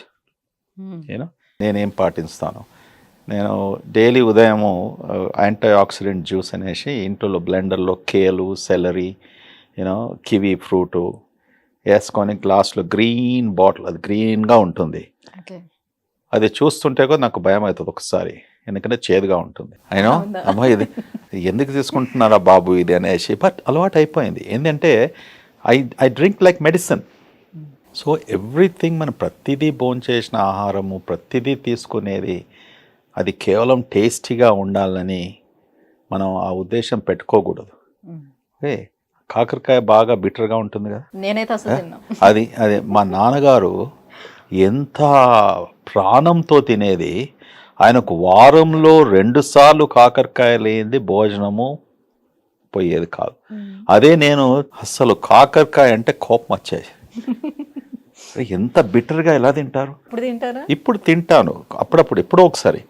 See what is bitter to somebody is sweeter to you, what is sweet to is bitter to somebody. But మా నాన్నగారు, ఆయనకి ఇవన్నీ వెజిటబుల్స్ గురించి, ఎందుకంటే వాళ్ళందరూ బాగా గీత, సంస్కృతం ఇవన్నీ టీవీ వాళ్ళు చదివేది, చూసేది అండ్ స్ట్రిక్ట్గా ఫాలో అయ్యేది. స్ట్రిక్ట్గా ఫాలో అయినప్పటికీ నాకు ఆ బిట్టర్ టేస్ట్ ఎందుకనేసి చిన్నపిల్లని why do want eat this మా అమ్మగారు మంచిగా చికెన్ వండి పెట్టేస్తారు, తీసుకుంటాను. But it's very good. కాకరకాయ ఇస్ బిటర్.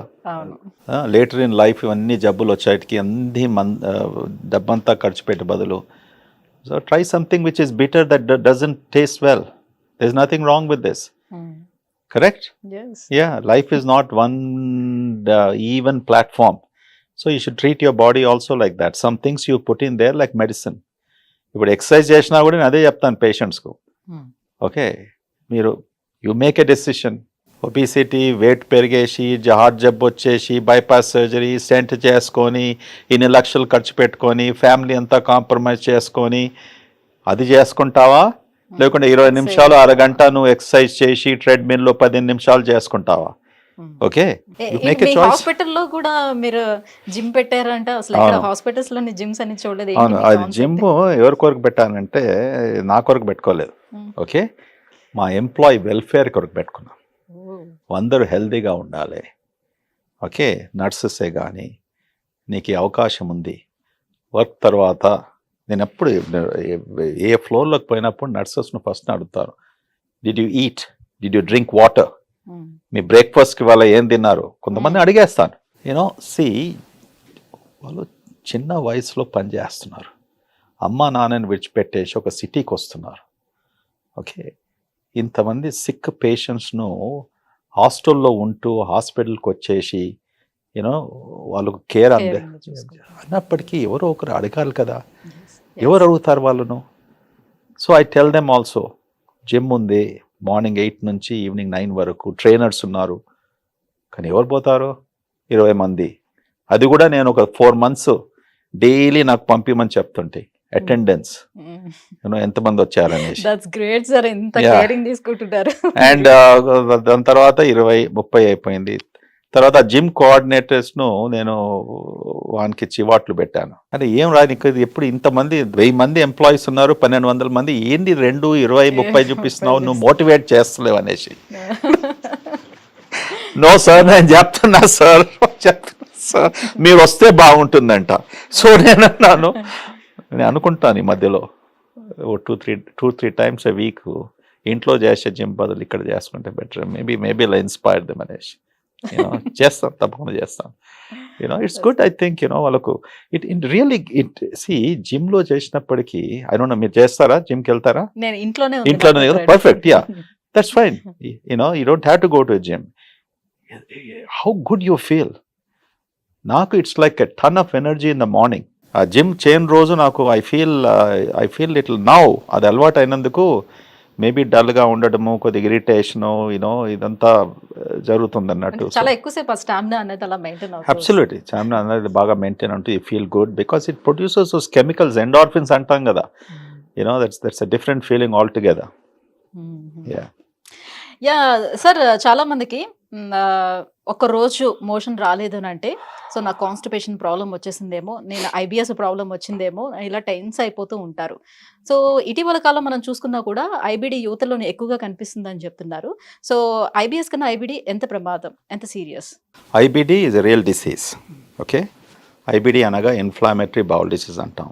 ఈ మధ్యలో అంటే 10-20 ఇయర్స్ నుంచి మనం ఎక్కువగా డయాగ్నోస్ చేయబడుతుంది. ఎందుకంటే ఈ టెక్నాలజీ, ప్రొసీజర్సు, ఎండాస్కోపీసు, కొలనాస్కోపీస్ ఇవన్నీ కూడా ఇండియా అంతటా కూడా మేజర్ సిటీస్లో అవైలబుల్ ఉన్నాయి. సో ఈ డిసీజు మనకేం వెస్టర్న్ డిసీజ్ అనుకున్నాం, కేవలం యూరోప్, అమెరికా లాంటి దేశంలో ఉండేది, ఎస్పెషల్లీ జూయిష్ పాపులేషన్లో ఎక్కువగా ఉండేది అనేసి మేము చదువుకున్నప్పుడు మా పుస్తకాల్లో అది రాసి పెట్టారు. ఇండియన్స్కి ఎందుకు వస్తుంది ఈ డిసీజు, ఓన్లీ వెస్టర్న్ డిసీజ్. అట్లా చాలామందికి మనం అన్యాయం చేశాం మన దేశంలో. ఇది మన దేశంలో ఉండదు, ఇట్స్ ఇంపాసిబుల్. ఇవన్నీ ఎందుకన్నామంటే మనకు సిటీ స్కాన్లు, ఎంఆర్ఐలు, బ్లడ్ టెస్ట్లు, సాఫిస్టికేటెడ్ అడ్వాన్స్డ్ డయాగ్నాస్టిక్ టూల్స్ లేకపోయేది. అందులో డాక్టర్స్ కూడా ఈ సూపర్ స్పెషలిస్ట్ ఉన్నప్పటికీ నువ్వు 1990s, 80s ఎక్కడున్నారో? మొత్తం ఇండియా అంటే చూస్తే కూడా ఒక ఫ్యూ డజన్ గ్యాస్ట్రెంట్రాలజిస్ట్ ఇంత పెద్ద పాపులేషన్కు. సో మనం డయాగ్నోసిస్ చేయకపోయినప్పటికీ అది లేదు అనేసి స్ట్రాంగ్గా చెప్పడము అదొక మన ఇండియన్ కల్చర్. ఇది ఓన్లీ వెస్టర్న్స్ వాళ్ళకి వస్తుంది, మన దగ్గర లేదనేసి. ఇప్పుడేమంటున్నాం, ఇది అమెరికన్స్ చెప్పారు మనకు 6-7 సంవత్సరాల క్రితం. ఏం చెప్పారంటే India is the only country in the world, ప్రపంచమంతా కూడా భారతదేశం ఒకటే దేశం, where IBD is equivalent to Americans. అంటే అమెరికాలో ఎంతకు వస్తుందో ఈ జబ్బు, ఇండియన్స్ కూడా అదే పర్సెంటేజ్లో, అదే ఫ్రీక్వెన్సీలో వస్తుంది. దానికి ఒక థియరీ వాళ్ళు ఇచ్చారు, థియరీ చెప్పారు, ఆ ఎడిటోరియల్ రాశారు. ఎందుకు వస్తుంది ఇండియన్స్లో ఇది వెస్టర్న్ డిసీజ్ అనుకున్నాం కదా. సో ఏం చెప్పారంటే, ఇప్పుడు యంగర్ ఇండియన్స్ ఇంట్లో నుంచి వెళ్ళిపోతున్నారు, హాస్టల్లో ఉంటున్నారు, వాళ్ళ అమ్మ వాళ్ళ కుకింగ్, గ్రాండ్ మదర్ కుకింగ్, అందులో పసుపు వేయడము, ఓకే, ఇవన్నీ మసాలాసు, ఇవన్నీ కూడా ప్రొటెక్టివ్ అని చెప్పారు. ముఖ్యంగా టర్మరిక్, మన పసుపు చాలా ఇంపార్టెన్స్ అనేసి. So it made some sense, కానీ I don't think so it is right. అది నిజం కాదు అని అనుకుంటాను. కొద్ది వరకు నిజంగా ఉండొచ్చు.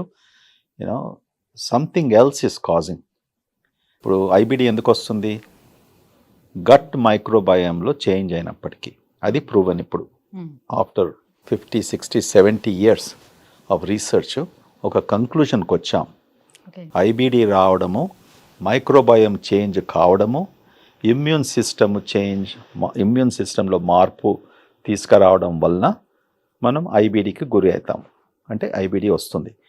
ఈ ఐబిడి అంతా ముందేమైంది, టీబీ అని డయాగ్నోస్ చేసేవాళ్ళు. ఎస్, ఇవన్నీ ప్రొసీజర్స్ లేనప్పటికీ డాక్టర్సు ఇది టీబీ, ఇంటెస్టైన్స్లో టీబీ, వాళ్ళకు 9 నెలలు పాపము టీబీ ట్రీట్మెంట్ ఇచ్చేవారు. క్రోన్స్ డిసీజ్, క్రోన్స్ డిసీజ్ అనేసి. ఎందుకంటే ఈ టెస్ట్ లేకుండే, ఈ సాఫిస్టికేటెడ్ పీసీఆర్ టెస్ట్ అనేసి ఇవన్నీ కూడా మనకు టీబీ కనుక్కోవడానికి లేకున్నప్పటికీ కూడా ఎంపెరికలీ, అంటే ఇలా ఉన్నప్పటికీ ఇది టీబీ అనేసి ట్రీట్ చేసేవాళ్ళు. పిల్లల్లో వస్తుంది కాన్స్టిపేషన్ అని అంటే మేజర్గా అది పెద్దవాళ్ళు పెద్దగా వాళ్ళ మీద కాన్సన్ట్రేట్ చేయకపోవడం వల్ల, లేకపోతే వాళ్ళు దానికి అంత టైం ఇవ్వకపోవడం వల్ల ఎలా రావచ్చు పిల్లల్లో వస్తుందా? పిల్లల్లో చిన్న పిల్లల్లో వచ్చే కాన్స్టిపేషన్ యూనో దానికి ఎన్నో రీజన్స్ ఉన్నాయి. ముఖ్యంగా అది ఫ్యామిలీస్లో ఉన్నప్పటికీ కూడా పిల్లలు కూడా వచ్చే అవకాశం ఉంటుంది. ఓకే. రెండవది పిల్లల డైట్ ప్రకారం కూడా ఇది చాలా ఇంపార్టెంట్. సాధారణంగా చిన్నపిల్లలు వెజిటబుల్స్ ఎక్కువ తీసుకోరు, ఎస్పెషలీ మోడర్న్ కల్చర్లో ఫాస్ట్ ఫుడ్ కల్చరు. యూనో నేను గ్యారంటీగా మీకు ఇస్తాను, ఎంతమంది ఫ్యామిలీస్లో middle school high school students మంచిగా కూర్చొని ఒక వెజిటబుల్ కర్రీ లేకుంటే మన దాలు ఇవన్నీ తీసుకుంటారు. చాలా తక్కువ అయిపోయింది ఈ ఫాస్ట్ ఫుడ్ కల్చర్లో, చాలా తక్కువ. 4 times నాన్ వెజ్ ఉంటుంది. రైట్. అండ్ చిన్న పిల్లల్లో అంటే 1 year 2 yearsలో కొన్ని డిసీజెస్ కూడా ఉన్నాయి. సో అది రూల్ అవుట్ చేయాలి. కాన్స్టిపేషన్ వచ్చే డిసీజెస్, సైకలాజికల్ డిస్టర్బెన్సెస్, యంగ్ పీపుల్లో కూడా స్ట్రెస్ వాళ్ళు ఎక్స్ప్రెస్ చేయరు, దానికి కూడా కాన్స్టిపేషన్కు దారి చేస్తుంది. సో ఇవన్నీ కూడా డిఫరెంట్ సిచ్యువేషన్స్లో ఇటువంటి వచ్చే అవకాశం ఉంటుంది. అది ప్రాపర్గా డయాగ్నోస్ చేసుకొని ఇది కేవలం డైట్ వలన అయితే అది very simply you can solve it and help the patients. Medications చాలా ముఖ్యం. మనం చాలామంది ఇంతకన్నా చాలా మెడికేషన్స్ తీసుకుంటాం మనం పేషెంట్స్ అనవసరంగా. అది కొన్ని మెడికేషన్స్ కాన్స్టిపేషన్ లేకుంటే డయేరియా రెండు వచ్చే అవకాశం ఉంటుంది. సో డాక్టర్ దగ్గరికి వెళ్ళినప్పుడు డాక్టర్ ఫస్ట్ ఏది గమనించాలంటే ఆ లిస్ట్ ఆఫ్ మెడికేషన్స్ చూడాలి. ఓకే, డాక్టర్స్ తొందరపడి ఇది ఉండేసి అనేసి ఈ టెస్ట్లు రాయడము, ఓకే, ఆ మెడికేషన్ చూడకపోవడము. ఎందుకంటే మీరు ఒక 10,000 టెస్ట్ చేసే బదులు ఆ పేషెంట్ తీసుకున్న మెడికేషన్ లిస్ట్ తీసుకొని డయాగ్నోస్ చేస్తే దీనివల్ల మీకు అవుతుంది, ఇది మీరు చేంజ్ చేసుకుంటే బాగుంటుంది, తర్వాత ఒక నెల రోజుల తర్వాత మళ్ళీ మనం చూద్దాము. పర్సిస్టెంట్ కాన్స్టిపేషన్ అయితే యూ కెన్ ఇన్వెస్టిగేట్. సో ఇప్పుడు ఈజీ టు కుక్ అనే కొన్ని ఫుడ్స్ కూడా మనకు వచ్చేసాయి, 2 minutesలో కుక్ చేసుకునే ఫుడ్స్. సో అందరికీ అర్థమైనట్టు చెప్పాలి అని అంటే like Maggie's and packaged foods కూడా చాలా వచ్చేసాయి. అండ్ అందులో చాలా ప్రిజర్వేటివ్స్ ఉంటున్నాయి, షుగర్స్ ఉంటున్నాయి. బట్ వాడైతే లేబుల్ మీద ఇస్తాడు, ప్యాకెట్ లేబుల్ మీద ఇంగ్రీడియంట్స్. బాబు వాడు తప్పే లేదని చెప్పొచ్చు, అన్ని ఏం మిక్స్ చేస్తానని ఇస్తాడు, ఇంత చిన్న అక్షరాలు ఇస్తాడు పాపం. కానీ అది ఎవరో మనం చూడం, పైన ఉన్న ఈ బొమ్మను చూసి ఓకే ఇది బాగుంది అన్నట్టు తీసుకొస్తాం. సో దీనివల్ల వచ్చే కాంప్లికేషన్స్ ఏమి ఉంటాయి? కాంప్లికేషన్స్ ఏం లేదు, మీరు అన్నట్టు లేబుల్ చదువుతాం కదా, బ్రహ్మరాత్ర కదా అంతా రాసి పెడతాడు అక్కడ. అందులో ప్రోటీన్ ఇంత, షుగర్స్ ఇంత, సోడియం ఇంత, పొటాషియం ఇంత, అన్ని రాసి ఉంటాయి. ఎవరు చదవలేరు అందు కూడా చదవం కదా మనం. అదే కదా మీరు అదే అంటున్నారు కదా మనం. అది చదవకుండా కలర్ ద్వారా లేకుంటే రుచిగా ఉంటుంది అనేసి వాడు తీసుకుంటాడు, తర్వాత కొన్ని వచ్చే ప్రాబ్లమ్స్ వస్తుంటాయి. కానీ అది చెప్పేది ఏంటంటే it's a good thing packet మీద రాసేది, ఎందుకంటే మనం క్యాలరీస్ ఎన్ని వస్తున్నాయి అనేసి కనుక్కుంటాం. కొంతమంది నేను చూసేది ప్యాకెట్లో ఇది క్యాలరీస్ ఎంత, okay, because your calorie conscious, weight పెరుగుతుంది, షుగర్ ఎక్కువగా ఉంది, అంతవరకు చూసుకుంటే పర్లేదు. ఓకే, ఇప్పుడు ఫర్ ఎగ్జాంపుల్ మనం సే బాదాం అనుకోండి, ఆల్మండ్స్, ఓకే, నీకు ఇష్టం ఉంటుంది, ఏమంటాం మనము, ఒక ఫిస్ట్ ఫుల్ ఆఫ్ ఆల్మండ్స్ అంటే మీ పాములో ఒక 5-6 ఆల్మండ్స్ తింటే డైలీ మోర్ దెన్ ఇనఫ్. అది రోస్టెడ్ ఆల్మండ్స్ ఉందనుకోండి, 5 తినేస్తాము, 10 తినేస్తాము, 20 తినేస్తాము, 30 తినేస్తాము. దాని నుంచి ఎన్ని క్యాలరీస్? 400, 500, 600 క్యాలరీస్. అరగంటలో మీరు అన్ని క్యాలరీస్ మీరు తీసుకున్నారు. సో లేబులింగ్ ఈజ్ ఇంపార్టెంట్, అన్ని రకాలుగా మనకు హెల్ప్ అవుతుంది. దాని తర్వాత మీరు అన్నారు కదా 2 minutes 5 minutes కుకింగ్, అది కూడా చాలా ఇంపార్టెంట్. ఇప్పుడు ఎయిర్ ఫ్రైయర్ అంటాం కదా, ఎయిర్ ఫ్రైయర్స్, ఓకే, చాలా మంది కూడా చిన్న ఎయిర్ ఫ్రైయర్స్, ఇది air fryer is better then even oven. Okay, ఇప్పుడు చాలా మంది ఇళ్ళల్లో చిన్న ఎయిర్ ఫ్రైయర్స్, పెద్ద ఎయిర్ ఫ్రైయర్స్ పెట్టుకున్నారు. Air fryer is actually good, ఎందుకంటే without oil, without anything, and అది బాగా టేస్టీగానే ఉంటుంది. ఈ అవన్స్ కూడా ఇవాళ ఇప్పుడు మీరు అన్నారు కదా, ఇంత పెద్ద పెద్ద అపార్ట్మెంట్స్ పెట్టుకుంటున్నారు, కిచెన్ ఇంత సన్నగా ఉంది అనేసి. కానీ ఇవి పోయి అక్కడ చూడాలి, మెజెస్టిక్ అవన్స్ ఉంటాయి వీళ్ళు. అది సంవత్సరం ఒకసారి యూజ్ చేస్తే కూడా బాగానే ఉంటుంది. Okay, right.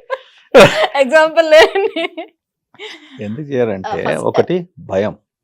దేని వలన భయము? బయటి ప్రపంచంలో వెస్టర్న్ సివిలైజేషన్స్లో అది ఎప్పటి నుంచో ఉన్నాయి. వాళ్ళకు మేజర్ కుకింగ్ అంతా కూడా నాట్ మన గ్యాస్ స్టవ్స్లో తాల్పు వేయడము, ఆయిల్ వేయడము, first onions, garam masala, all this routine. Okay, అది అక్కడ లేదు కదా. Chop chop chop chop chop. Okay, అవన్లో పెట్టండి. Here is a casserole, here is a meat loaf. Okay, and nice meal. మన దగ్గర కూడా ఇప్పుడు అవన్స్ పెట్టుకున్నందుకు, ఎయిర్ ఫ్రైయర్స్ ఉన్నందుకు ఆ లేబుల్ మీద ఇన్స్ట్రక్షన్స్ ఉంటాయి. Keep it for 5 minutes or keep it for 4 minutes. లేకుంటే 5 minutes 3 minutes తర్వాత దాన్ని మళ్ళీ అందులో ఇది తిప్పేయండి. So the other side also gets warmer whatever you're keeping in the food. That is very important. మీకు చెప్పాలంటే నిన్నే ఇన్స్టాగ్రామ్లో air fryer different dishes temperatures పెట్టాడు. రే ఇది బ్రహ్మాండంగా ఉంది, ఇది నాకు ఒక లివర్ డిసీజ్ ఫార్ములాగా ఉంది, ఇది జ్ఞాపకం పెట్టుకోవాలంటే నేను నోట్స్లో పెట్టుకుంటాను అనేసి ఇమీడియట్లీ మా ఇంట్లో ఉన్న పనివానికి పంపించేశాను. అరే ఇది ప్రింట్ చేసుకొని కిచెన్ డ్రాలో పెట్టుకొని రా, లేకుంటే అస్తమానం వాడు సమోసాని ఎయిర్ ఫ్రైర్ చేస్తుంటే ఎన్ని నిమిషాలు పెట్టాలి వాళ్ళకి ఏం తెలుసు. వీళ్ళందరూ చదువుకునే వాళ్ళు కారు, we're dependent upon them. Okay, so అది చాలా ముఖ్యం. వన్ ఈస్ క్యాలరీస్, షుగరు, ఈ కంటెంట్, దాని తప్ప ఇంకేం వేరే ఎక్కువ చూసేది అక్కర్లేదు. రెండోది ఎలా కుక్ చేయాలి. లేకుంటే ఇవన్నీ తీసుకొచ్చేసి సరిగ్గా టెంపరేచర్లో మీరు పెట్టుకొని కుక్ చేయకుంటే it won't taste well.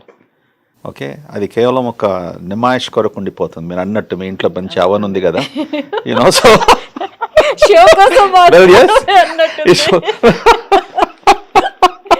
So ఇప్పుడు నాలాగే సో అవన్నీ ఉన్నప్పటికీ కూడా ఎక్కువగా యూస్ చేసేది అందరూ కూడా గ్యాస్ స్టవ్ యూస్ చేస్తారు. యూస్ చేసిన గ్యాస్ స్టవ్ కూడా చాలా పెద్ద ఫ్లేమ్లోని తొందరగా అవడం కోసం అని ఫ్లేమ్ ఎక్కువగా పెట్టి, టెంపరేచర్ ఎక్కువగా పెట్టి, సో దాంట్లోనే ఏం చేసినా కూడా బాగా బాయిల్ అవ్వాలి వాటిని. సో వెజిటేబుల్స్ కానివ్వండి, లేకపోతే మీట్ కానివ్వండి, ఏదైనా సరే బాగా బాయిల్ చేస్తారు. సో ఇది ఎంతవరకు కరెక్ట్? నాకు పెద్ద తలకాయ నొప్పి మా ఇంట్లో. మా ఉన్న కుక్కు, ఆమెకు మంట అంటే ప్రాణం. అంటించేసుకుంటారా ఏంటి? నేను చెప్పి చెప్పి చెప్పి అమెరికా నుంచి ఏమ్మా ఎందుకమ్మా ఇంత ఘనం చేసేది, ఇంత ఓవర్ కుక్ ఎందుకు చేస్తున్నారు, ఇంత అది వారంలో ఇప్పటికైనా కూడా 2 సార్లు చెప్తూ ఉంటాను, డోంట్ ఓవర్ కుక్. నువ్వు ఒక ఆమ్లెట్ వేసుకుంటున్నావు, ఓకే, టెంపరేచరు వెరీ ఇంపార్టెంట్. నువ్వు ఫుడ్ ప్రాపర్గా టేస్టీగా ఉండాలంటే రబ్బర్గా ఉండకుండా, బాగా గట్టిగా ఉండకుండా, ఆ టెంపరేచర్. కానీ ఇండియాలో ఈ మంట పెట్టుకము, వాళ్ళకి ఒక మైండ్లో ఇట్లా ఇట్లా కుక్ చేస్తే బాగుంటుంది అనేసి అంతా డ్యామేజ్ చేస్తారు. You're right, it's very true. వాళ్ళకు మైండ్లో ఒకటి ఉంటుంది, అది ఎక్కువగా మంట పెడితే అందులో ఉన్న ఇన్ఫెక్షను, బ్యాక్టీరియా, ఇదంతా కూడా మనం మంచిగా వాష్ చేసుకొని, ఇది వాళ్ళకు ట్రైనింగ్ ఇవ్వాలి. పాపం ఎడ్యుకేషన్ లేనప్పటికీ, అలవాటు లేనప్పటికీ, వాళ్ళు ఒక కల్చర్లో పెరిగారు. ఓకే, వాళ్ళు అవన్ ఎప్పుడు చూశారు, అసలు ఉన్న వాళ్ళకే అవన్ ఎలా యూజ్ చేయాలో తెలియదు. చాలా ఇంపార్టెంట్. మీరు అవన్ అంటున్నారు, అది సైన్స్ ఇన్ ఇట్ సెల్ఫ్. ఒక 5 నిమిషాలు అటు పెట్టు, మీరు కోఫ్తాలు పెట్టుకోండి అందులో, ఆర్ కేక్స్ చూడండి. Okay, if you don't know the temperature, మాడి మసాలా అయిపోతుంది, లేకుంటే అండర్ కుక్ అయిపోతుంది, లేకుంటే మీరు పెట్టే వారికి మీ ఇంటికి నెక్స్ట్ టైం ఎవరు రారు. But oven is very good to reheat the food. మనం చేసినప్పటికీ ట్రెడిషనల్గా ఏం చేస్తాం, మళ్ళీ గ్యాస్ స్టవ్లో వార్మ్ చేసేవాళ్ళం ఇప్పుడు టైంలో. ఇండియాలో ఇంకా అదే జరుగుతుంది కదా. But your oven is very helpful, if you want to reheat. Sir మీరు రీహీట్ గురించి చెప్పారంటే ఇప్పుడు అందరు ఫ్రిడ్జ్లో తోసేసుకొని మళ్ళీ తీసుకొచ్చి రీహీట్ చేసి అంటున్నారు కదా తినే. రీహీటింగ్ ఇస్ ఆల్సో బ్యాడ్ అని ఒక సైన్స్ ఉంది. But there is nothing wrong. రెఫ్రిజిరేటర్లు ఎందుకున్నాయి? there are hundreds of millions of people in the world, they are living healthily. ఎందుకున్నాయి రెఫ్రిజిరేటర్లో? రెఫ్రిజిరేటర్లో ఫుడ్ పెట్టడానికి so that you can eat again కదా, అంతే కదా. అవును, రెఫ్రిజిరేటర్లో పెట్టేసి నువ్వు ద కోల్డ్ ఫుడ్ నీకు ఇష్టం ఉంటే that's the best way to eat. ఏమో ఒకరు అలా చెప్తారు, ఒకరు ఇలా చెప్తారు. There is no doubt about it. There is nothing wrong in refrigerated food. Take it out, reheat and go from there. మీరు అంతా వినే ఉంటారు కదా, ఇప్పుడు ముంబైలో అని, ఢిల్లీ అని, working couples week only once a week, my Sunday के दिन बना लेता हूँ बना के मैं रेफ्रिजरेटर में रख देता हूँ ఎక్కడైనా అదే ఇది సిచ్యువేషన్ కూడా అదే సిచ్యువేషన్ కదా. So why do have refrigerators? So you can preserve the food, you can take it out and eat it and go from there. నువ్వు కోల్డ్ ఫుడ్ తినా అంటే మీ ఇష్టం, సద్దన్నం లాగా తినేసేయండి. చాలా మందికి ఇష్టం, అది కూడా ఇష్టం ఉంటుంది, ఇంకా బాగా హెల్తీగా ఉంటారు. అండ్ ఈ కన్వీనియన్స్ చాలా సంతోషం, ఎందుకంటే ఈ గ్యాజెట్స్ వలన లుక్ అట్ మన సివిలైజేషన్స్లో ఆడవాళ్ళలో ఎంత ప్రెషరు, రేజ్ ద ఫ్యామిలీస్. ఒక ఫ్యామిలీలో 10 మంది ఉండడము, వాళ్ళందరికీ కూడా 3 పూటలు వంట చేసాము. ఆమె జీవితం అంతా కూడా వంట చేసుకోము, చైల్డ్ బేరింగ్ అందులోనే అయిపోతుంది కదా. That's what used to happen. We have all seen this. But look at all this technology ఎంత హెల్ప్ఫుల్. అవర్స్ టుగెదర్ కిచెన్లో ఉండి వంట చేయడానికి అంత టైం స్పెండ్ చేసి వేస్ట్ చేయకుండా ఇటువంటి గ్యాజెట్స్ వచ్చినప్పటికీ ప్రాపర్గా మనం ఒక ప్రిన్సిపల్తో అది అర్థం చేసుకుంటే అందరికీ సులభం అవుతుంది. రైట్. అంటే ఇప్పుడు చాలా మంది వీక్ లో థ్రైస్ ఆర్ 4 టైమ్స్ ఇట్లా 4 సార్లు బయట ఫుడ్ నే ఎక్కువగా తెచ్చుకొని తినడం లాంటిది జరుగుతూ ఉంటుంది ఇంట్లో కుక్ చేసుకునే దానికన్నా. ఇప్పుడు ఏంటంటే యూర్ రైట్, ఇంట్లో కుక్స్ ఉంటే ఇప్పుడు అందరికీ కుక్స్ అవైలబుల్ వాళ్ళు ఉండాలి, ఆ సౌకర్యం వాళ్ళు కలిగించుకోవాలి. ఇది ఎక్స్పెన్సివ్, ఇవాళ రేపు ఈ లేబర్ కాస్ట్ కూడా బాగా ఇంక్రీజ్ అవుతున్నాయి. సో ఇవన్నీ అవుట్ సైడ్ డెలివరీస్ చాలా సులభమైనందుకు they are dependent upon that. అది ఎక్స్ట్రా ఫుడ్ తెప్పించినప్పటికీ రిఫ్రిజిరేటర్ పెట్టుకుంటారు, లేకుంటే లంచ్ ప్యాక్ ఆఫీస్కి తీసుకెళ్తుంటారు, లేకుంటే తర్వాత ఇంటికి వచ్చిన తర్వాత భోజనం చేస్తారు. There is nothing wrong with it as long as you're preserving properly, keeping it well and eating again. Daily వంట చేసుకోము. మా అమ్మ అనేది ఎందుకు అయ్యా పెట్టారు ఈ 3 పూటలా తినమని, మాకు చెయ్యమని అని. నో అది కాదు. ఇప్పుడు మా అమ్మగారికి ఉన్నప్పుడు never allowed this refrigerated food again to eat. ఇప్పటికైనా చాలా మందికి చూస్తే ఎందుకు సార్ నేను వంట చేస్తాను కదా, కొత్తగా అసలు నాకు ఇంతమంది ఉన్నా కూడా నేను చేశారు కదమ్మా, ఎందుకు వేస్ట్ చేస్తారా ఫుడ్? వాళ్ళకు ప్రేమతో, ఎందుకు మేము ఉన్నాం కదా, మేము వంట చేస్తాం కదా, అది ఇది వేరే సంగతి, ఫ్రెష్గా ఉండి. కానీ but I said why do you want to waste that what you cooked yesterday? There is nothing wrong. అంటే నేను ఆ సివిలైజేషన్లో ఉండి వచ్చాను కదా, అదంతా చూశాను కదా. So there is nothing wrong. We have to change with times. So మిమ్మల్ని చూస్తుంటే చాలా నేర్చుకోవాలి.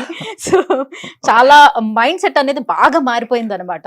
సో అన్ని చూస్తూ ఇది రాంగ్, ఏదైతే రైట్ అనేది ఇప్పుడు మీరు చెప్తున్నారో అవన్నీ కూడా రాంగ్ అని ఆ మైండ్ సెట్ అంతా కూడా మారిపోయింది.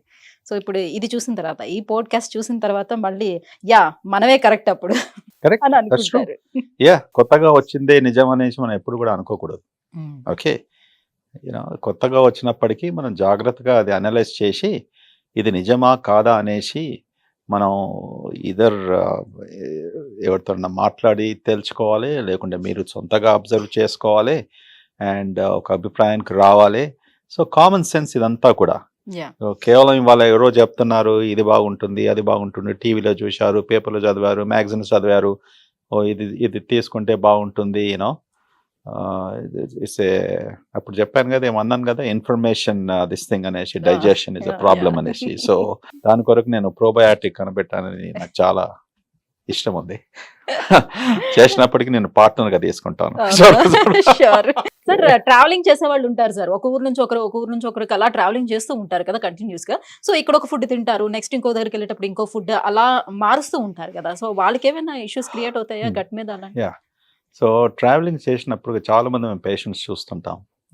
కొద్ది కష్టం అవుతుంది, ఎందుకంటే జస్ట్ లైక్ మీరు అన్నాం కదా, ఇంతకు అనుకున్నాం రాత్రి టైంలో పని చేసినప్పటికీ ఉదయంలో ఆ సిచ్యువేషను అలవాటు అవుతుంది. బికాజ్ అది కన్సిస్టెన్సీ ఉంటుంది. You're working for 3 to 4 months, లేకుంటే వారంలో 4-5 రోజులు నైట్లో చేస్తున్నావు, తర్వాత బాడీ. కానీ ట్రావెలింగ్లో 2 days 3 days ఈ షార్ట్ ట్రావెల్స్లో బాగా డిస్టర్బెన్స్ అవుతుంది.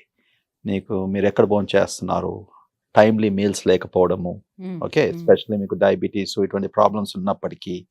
సో మీరు ఆ డిపెండెన్సీ మీకు ఏముంటుందో మీకు చాయిస్ ఉంటుంది. సో చాలామంది దాని గురించి కంప్లైంట్ చేస్తారు, నాకు ఇది తీసుకున్నప్పటికీ అంత బ్లోటింగ్ అవుతుంది, లేకుంటే మాకు బాగా ఎక్కువగా బెల్చింగ్స్, వేపులు, గ్యాస్ పోవడము, అన్కంఫర్టబుల్నెస్, లేకుంటే మసిల్ ఏక్స్, స్ట్రెస్, హెడేక్స్. మనం కేవలము ఆహారము, కేవలం గట్ ప్రాబ్లమ్స్ కాదు, beyond gut, okay, systemic problems కూడా, అనగా మన మెంటల్ స్టేటు, ఓకే, మన ఫెటీగ్, టైర్డ్నెస్, స్లీప్లో చేంజ్ రావడము, యూనో ఎమోషనల్ స్టేట్లో చేంజ్ కావడము, ఇవన్నీ కూడా ఎఫెక్ట్ అవుతుంది. Without having a proper balanced food, very important. మనం కేవలం గట్లో చేంజెస్ వచ్చాయి అని అంటే మనకి పింపుల్స్ రావడం కానీ, లేకపోతే మూడ్ స్వింగ్స్ రావడం కానీ, ఇట్లా ఏమైనా జరుగుతూ ఉంటుందా? అబ్సల్యూట్లీ. ఇప్పుడు అందరూ everything is not the brain, all situated in that belly. Okay, so గట్లో చేంజ్ రావడము, ఈ bacteria leading to inflammatory products. Inflammation అంటాం కదా, అంటే వాపు రావడము. సింపుల్ అర్థం వాపు. వాప్ అన్నట్టుకి బాగా బుగ్గలు రావడం కాదు, but that's a word we use in medical science. So yes, pimples రావడము, oily face, excess sebum secretion, okay, ఇవన్నీ కూడా sometimes related to diet, stress, they have significant bearing, and కొంతమంది అది మాడిఫై చేయగలుగుతారు. Genetically they are program to have excess sweet, excess sebum, excess sweat. So they need to be careful about, because certain కొన్ని foods దాన్ని effect అయ్యేది, ఇంకా దాన్ని effect చేసేది ఉంటుంది. అది కొద్దిగా జాగ్రత్త పడుకోవాలి. గట్ ఇస్ సో మన గట్ హెల్త్ ఎలా ఉంది తెలుసుకోవటానికి, మన పేగు ఆరోగ్యం తెలుసుకోవటానికి వచ్చినటువంటి డయాగ్నోసిస్ వీటిల్లో మనకి ఎండోస్కోపీ ప్రధానమైనది. సో ఎండోస్కోపీ చేసుకోవాలంటే చాలా మంది భయపడుతూ ఉంటారు, బికాజ్ ఒక చిన్న కెమెరాని మన నోట్లోంచి పంపిస్తాం. సో ఇది ఎంతమందికి యూజ్ చేస్తారు, సో ఎయిడ్స్ కూడా వచ్చే ఛాన్స్ ఉంటుందేమో అని చాలా మంది భయపడి ఎండోస్కోపీకి వెళ్ళకపోతూ ఉంటారు. సో ఇంట్లో వాస్తవం ఎంత? ఓకే, ఎండాస్కోపీ ఇస్ చాలా సులభమైన ప్రొసీజర్. ఓకే, భయపడేది వాస్తవం. ఓకే, నేను అమెరికాలో అన్ని సంవత్సరాలు ఉన్నప్పటికీ కూడా కొంతమంది పేషెంట్స్, అందరు కాదు, ఎందుకంటే అక్కడ డాక్టర్స్లో బాగా నమ్మకం ఉంటుంది. ఆ దేశంలో డాక్టర్స్లో ఎంత నమ్మకం ఉంది, దాని తర్వాత ఎంత విలువ ఇస్తారో నేను ప్రపంచంలో ఎక్కడ కూడా చూడలేదు, ఈ దేశంలో కూడా చూడలేదు. ఓకే, ఎండాస్కోపీ కొరకు అది నిజమే, కానీ డాక్టరు ఎక్స్ప్లెయిన్ చేసి పేషెంట్ను బాగా కాన్ఫిడెన్స్లో తీసుకొని, అమ్మా అయ్యా ఇది మేము మొత్తం మంది ఇస్తాం, కేవలం ఒక 15-20 నిమిషాలు అవుతుంది, అస్సలు మీకు తెలియదు. ఓకే, నిజంగా నా డాక్టరు, కొంతమంది ఏడ్ చేస్తారు, ఇది చేయకుంటే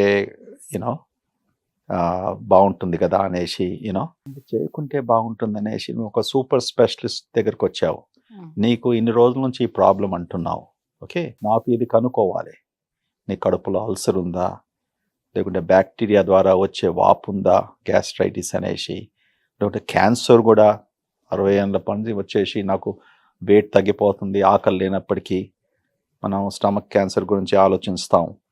సో ఇవన్నిటికీ మనకి ఎండాస్కోపీ కావాలి, కేవలం క్యాట్ స్కాన్, అల్ట్రాసౌండ్లో తెలుసుకోలేము లోపల ఏమవుతుందో. సో మనం కన్విన్స్ చేసే స్టైలు, ఆ పేషెంట్ ఎలా మనం ఒప్పించగలుగుతామో అది ఒక ఆర్ట్. మనం అనలేం కదా, అరే కర్లేవు నైతో నై కర్లేతో చలే జావ్. ఓకే, అటువంటి డాక్టర్స్ చాలా మంది ఉన్నారు. ఇదే కూడా వచ్చింది పిచ్చి, వింతో 20 నిమిషాలు పెట్టాలి, నాకంతా అక్కడ 10 మంది పేషెంట్స్, నా డబ్బు తక్కువైపోతుంది కదా, ఓకే, కర్నాయతో కర్లు నేతో చలే జావ్. ఓకే, ఇది వెరీ కామన్లీ అంటారు, కానీ మేము ఇక్కడ అట్లానము, నేను ఎప్పుడు కూడా జీవితంలో చేయలేదు. నా success rate of convincing patients, అసలు కన్విన్స్ కూడా చేసేది అక్కడ 99%.